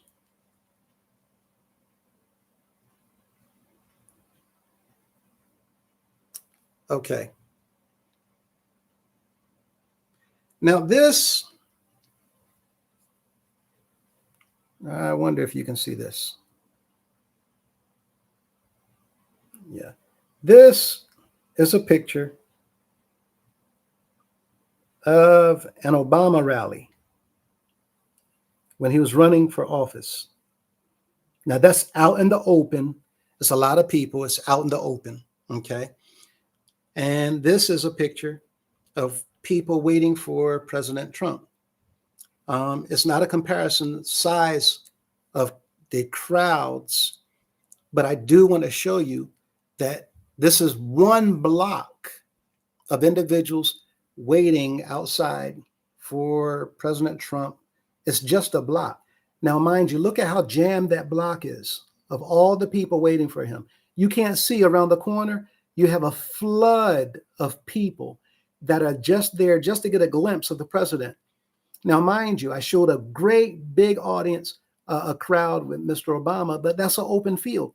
This one, you can't see all the people around that corner and on the other side of this picture that's waiting just to see a glimpse of President Trump. What is my point? That the president of the country gets people all over the place when they know that they can get a chance to see them. And when the Pope comes to town, the entire city is shut down. Entire city. Okay. This, let me angle it right.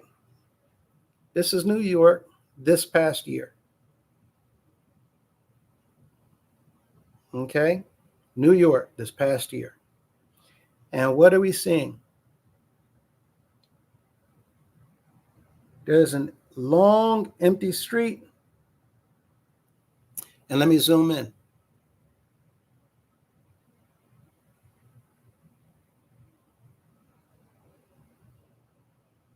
That right there, this past year, 2025, was the baptism in New York City. Now, why am I showing that?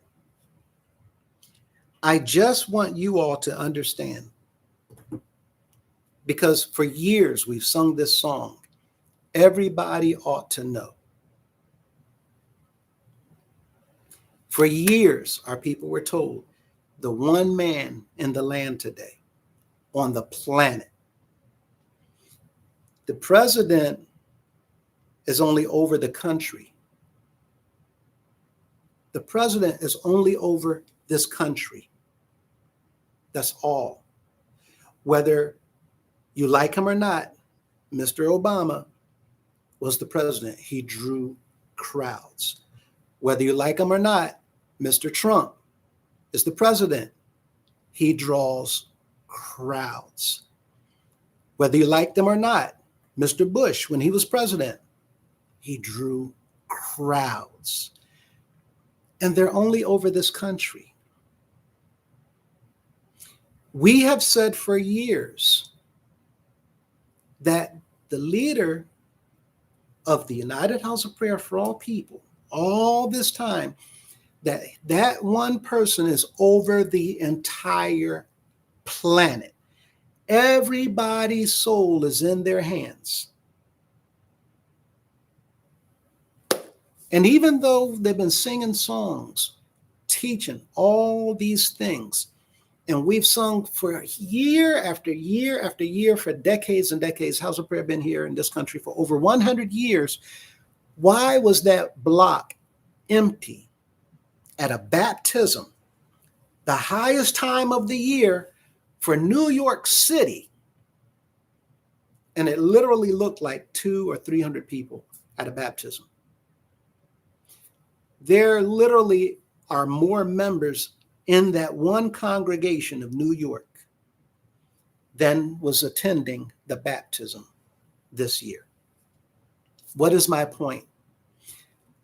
I'm not going to keep giving my attention to trying to have meetings or trying to engage with a person who has shown us this entire year that they're not interested in hearing the concerns of the people. They're not interested in being held accountable to the laws, which is a problem because he just said this past weekend that everybody is accountable to the laws.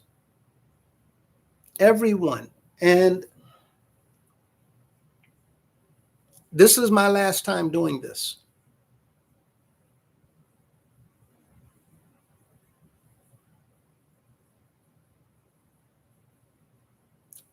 Just pay attention. I won't do this again.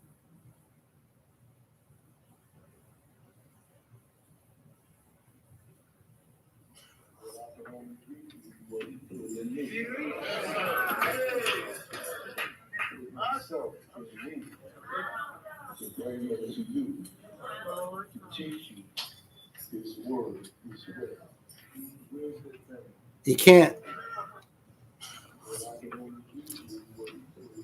I can only give you what he put in me. He put himself in me to bring him to you, to teach you this word that he gave me. Now, what he just said is he put himself in him. He's talking about Jesus. He said Jesus put himself in him so that he could bring Jesus to you. People are beyond this. They know, listen, I'm not even going to continue. And here's the other part of what I just said. I'm only going this route so that nobody can accuse me of lying and making anything up. And there's several other recordings that I have, but we're not going to deal with that.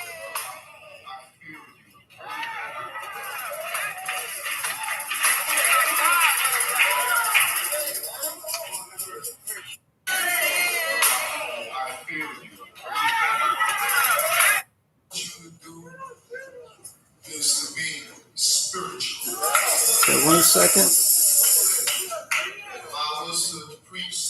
I just want you to hear him say, because his word, Jesus said, my words, they are spirit. Drugs, trying to please the flesh. Okay. I feel you.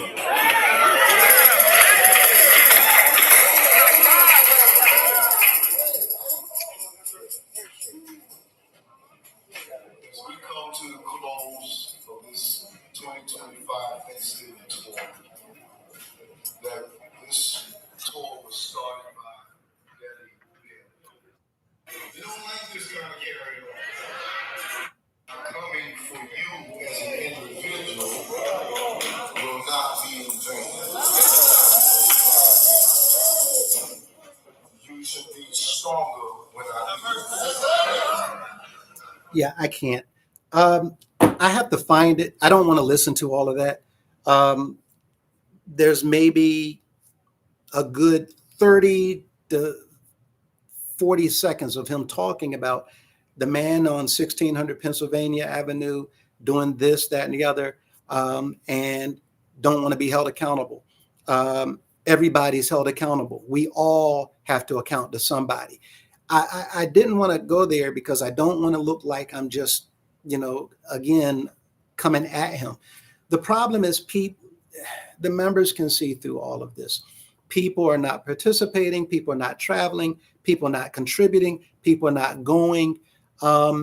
People are just done. They're just done. And to hear him say that he should be accountable for the law and what he's doing, while people are sitting here looking at him, dodging the law, literally running around the country and saying, no, we're not going to have a meeting. I don't want to have a meeting because the people, I don't want you in there to let the people know what we've done to break the law. We're not going to be held accountable. And the men who surround him, this is why the declaration was written and they're all terminated. And this is why I said earlier that I suggest that you cease and desist. Today, it is a suggestion while we're waiting. And each and every single thing you do is going to make matters worse for you when this all comes to a head, as well as all of the former pastors and former councilmen, and even Mr. Jimmy Jones, the former General Assembly Secretary. So members, listen, I know it's upsetting, it's bothersome. However, we need to come together. We need to unify, and we need to get prepared to look for what's lying ahead in front of us, because in a matter of a little bit more time, the ones who are there right now will be gone, period and point blank. And whether you agree with what we're doing or not, whether you like what we're doing or not, it does not matter. It's happening. And the law will see that the criminal activity that's been taking place, the laws that's been broken and violated, all of these things will come to a head, and it will forever be in the past while we move forward. So this is what we're doing now. That said, you saw the crowds for Mr. Obama. You saw the crowds for Mr. Trump. When the Pope comes, it's even worse. This whole city is shut down for the Pope. For us to say that this is the person that has every soul on earth in their hands, that is responsible for everybody on the planet, for us to see that little teeny tiny crowd is laughable.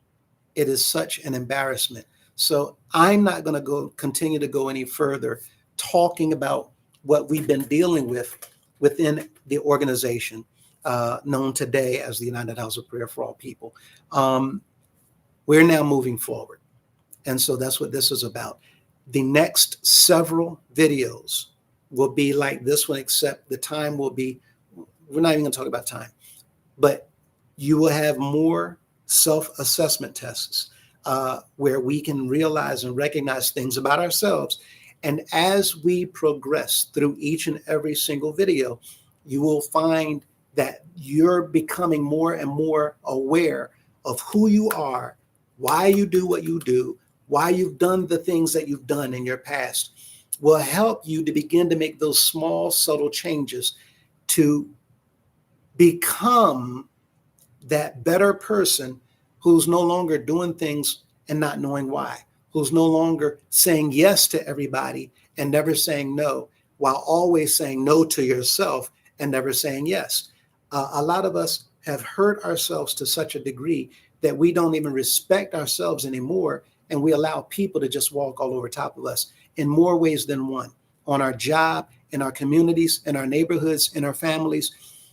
All of this is because we have not learned how to do what we need to do to love ourselves. So going forward, we will be learning to do just that. With that in mind, a few more comments before we close out. Oh my goodness, the members are leaving in droves. Yeah. Right now, a lot of people around the organization are on pause. They're just waiting for all of these things to be finalized. They're waiting for us to come into the control of the organization so that we can set up the programs that need to be set up to help the people that need help, and to be rid of all of the corruption that's been here, plaguing the entire organization for all these years. That was eye-opening. He's claiming witchcraft, basically, yeah, to claim that he put himself inside of him. Anyway, yes, he's sitting on the right hand of our Father. Is he saying his spirit is in him, or Jesus isn't? Yeah, again, we know that he's just saying stuff. And again, this is just what he does. So we're just moving forward. And a lot of the members, they know better. It's to such a point that people get in recordings right now, they're not even listening to the recordings. Some of the ones that pass them on to me, they don't even listen to them. They'll tell me, I don't even know what he's saying. I'm sorry, I can't listen to it. I don't want to hear it. Even the voice. This is not insults. This is just making you all aware as to what's going on around the organization. People are just fed up, and they're tired, which is why Washington, D.C. right now, quite a few people are up and very upset still, because when they heard that H Street is the number 2 House of Prayer in the organization, they know for a fact that things are way, way out of order, out of line. And nobody's saying that, he's lying. They know that things are not what they should be. There's no way in the world, and the members are not going to say it. They're just backing up because they're finished. To know what the men around him has been doing. And then to have gone through the furlough, and this is why I say to people in DC, because they were greatly affected by the furlough, the layoffs, and to see that nothing was done. There is a program right now where there's forms for the members of the organization to get financial assistance from Portal Drive, but you have to fill out paperwork. And for an individual who actually went and did fill out paperwork, I got a phone call. They said, well, you have to be a faithful member. And according to what was told to them, they're not a faithful member. So we know that it's all just gimmicks. We know that there's nothing at all that they're doing. They're just trying to combat what we're doing on the video to make themselves look good. So anyway, I'm actually just tired of repeating and reporting about the nonsense and the charades. So we're just going to continue. We're going to move forward. You're hardly going to hear me talk about him and what they're doing at all.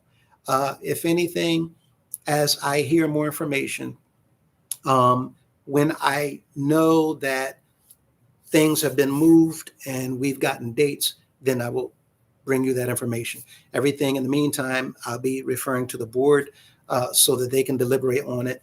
There's right now some things that we can perhaps do. I was told to advance the date that we're waiting on. But again, I'm going to bring this information to the board and see which direction they would like to go. So as it stands, there's a bunch of things that we have sitting on the table, but understand this is a 100-year-old organization. There's a lot of pull that they have because they've been paying people for the longest time. We have to be strategic. We have to use wisdom, and we have to be cautious in the way that we move so that nothing can be blocked and hindered. That's what is taken so far this much time. So with that said, thank you for joining today's lesson on our journey to becoming our best self. Every step that you take to grow, reflect, and strengthen your mind, heart, and spirit is preparing you not only for your own transformation, but also to help uplift everyone around you. As we continue this series, remember that each moment of growth equips you to meet the challenges and the responsibilities that lie ahead, especially as the board prepares to set up committees and launch new programs for the organization. Your progress, your insight, your dedication will be the foundation that supports these initiatives and help move everyone forward. So stay committed, keep transforming yourself, and get ready for the next lesson, because together we're growing stronger, wiser, and fully prepared to step into the purpose and the opportunities that awaits for all of us ahead. With that in mind, let me look at the last few comments. And again, understand, everybody, that we're here because we need to move ahead. We need to move forward. So we're doing everything that we need to do so that we can show the powers that be that we've just decided to just continue and just go forward, because we have not had any participation or cooperation whatsoever from the former leaders that has been over this organization. That is going to be a huge problem for them that I'm not worried about at all. So with that in mind, there's a lot of wordplay going on in the sermons. Yes, absolutely. It's always wordplay. He doesn't heal. He doesn't help. He says he has the keys, but he also says God can condemn people and that he can't touch them. He's a walking, talking contradiction. and breaking the law right at the same time. Unstable in all of his ways. Yeah, absolutely. Scored a 20. As Mint says, that's good, Josh. 20 isn't bad. I'm going to take mine later. Yeah, but he was actually saying that he gave Mr. Cunningham a 20, talking about all of his ways being unstable. He doesn't know himself, as if he was taking the test for him. That's what that was about. B. Mevderman, right. Lots of room for improvement. Oh, he says it here. I'm talking about Mr. Cunningham's score. Well, praise the Lord. But yes, thank you everybody for taking part today. Last thing, the individual who said that they have training on their job, I'm going to ask that we make this a requirement for anybody that's going to serve on the board or with the board, that they're required to at least take part in this training. And the purpose of this, again, is to open up our minds so that we're no longer indoctrinated. And a lot of us, because we've gone through the things that we've gone through, I'm going to say this last thing, throughout the organization, many of our members do not realize that we ourselves are dealing with a lot of mental issues, because for all these years, we have literally been serving under some blown out narcissism. We, if nothing else, we have narcissistic abuse syndrome. And a lot of people don't understand these terms that I'm using. That's okay. We will understand by and by. And all you need to do is just keep coming, keep watching the videos, and you will see how your life just blossoms and bloom without even knowing what you did to make those things happen. And it starts up here first as it begins to show itself to the world. So thank you again for your time. Sorry I get around too much sometimes. I know you're just teasing us sometimes. In all seriousness, hope he turns around and towards. Yes, we do pray that all of them turn their attention and seek forgiveness as well as repentance, because my hope is that there's still time. Oh, absolutely. Not coming at you at all. With that in mind, please, everybody, don't take anything I say personally. I'm just sharing so that we all know what it is to expect. We on the board, I'm going to put this in front of them too, for us to discuss whether or not they want to make this mandatory for everyone. And this is something that you can do in your own time. That's why, again, we're doing the video. So you have it, and we're just going to go for it. So there might be about 10 sessions before you begin to realize, well, the completion is right around 10 sessions. But you will see in each and every session how much more you learn. Lastly, what you're really going to see is how you've been impacted by just being a member of this organization, or a member of the household if there's issues in the household, or being on a job that you work where there's issues. It's going to help you become the person that you need to be, so that you're no longer taking a whole lot of junk from people, and you're able to respond positively instead of negatively and put yourself at risk. So this is going to help in so many areas. With that in mind, again, thank you, everybody. Absolutely welcome. Oh, it's not a court case. We don't have a court case. I haven't done anything with court, but I'm not saying what we're doing. There are regulating agencies outside of court that handles situations like this. And I'm not saying what we're doing, because I know the first thing they're going to do is call people and see if they can pay people to do things shadily under the table. So what's bothering them right now is they have no idea what we're doing, and we're not giving anybody any ideas at all of what we're doing. So yeah, we don't have a case yet.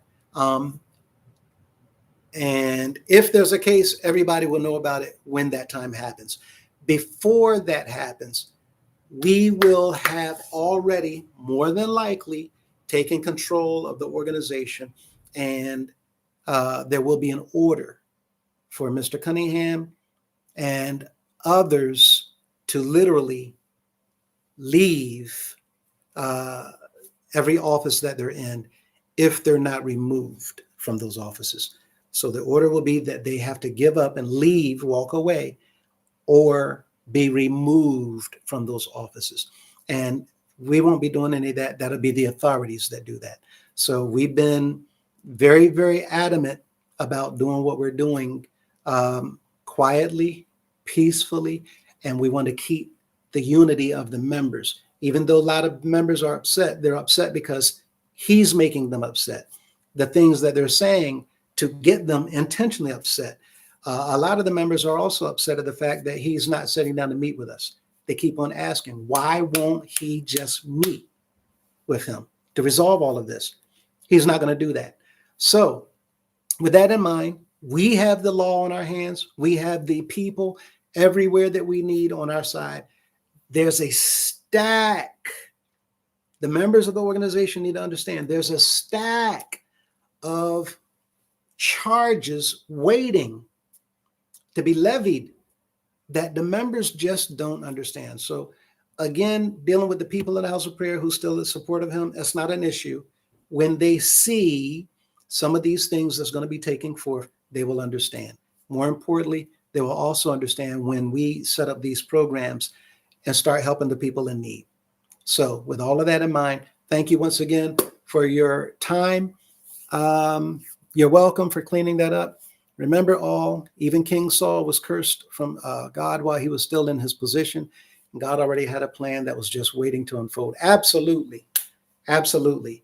And while King Saul was still in his seat, he was doing everything he could to try to eliminate David, right? Because he was a threat. So perfect analogy. Thank you. With that said, enjoy your afternoon, everyone. And we'll be seeing you in the next video. Thank you, everybody.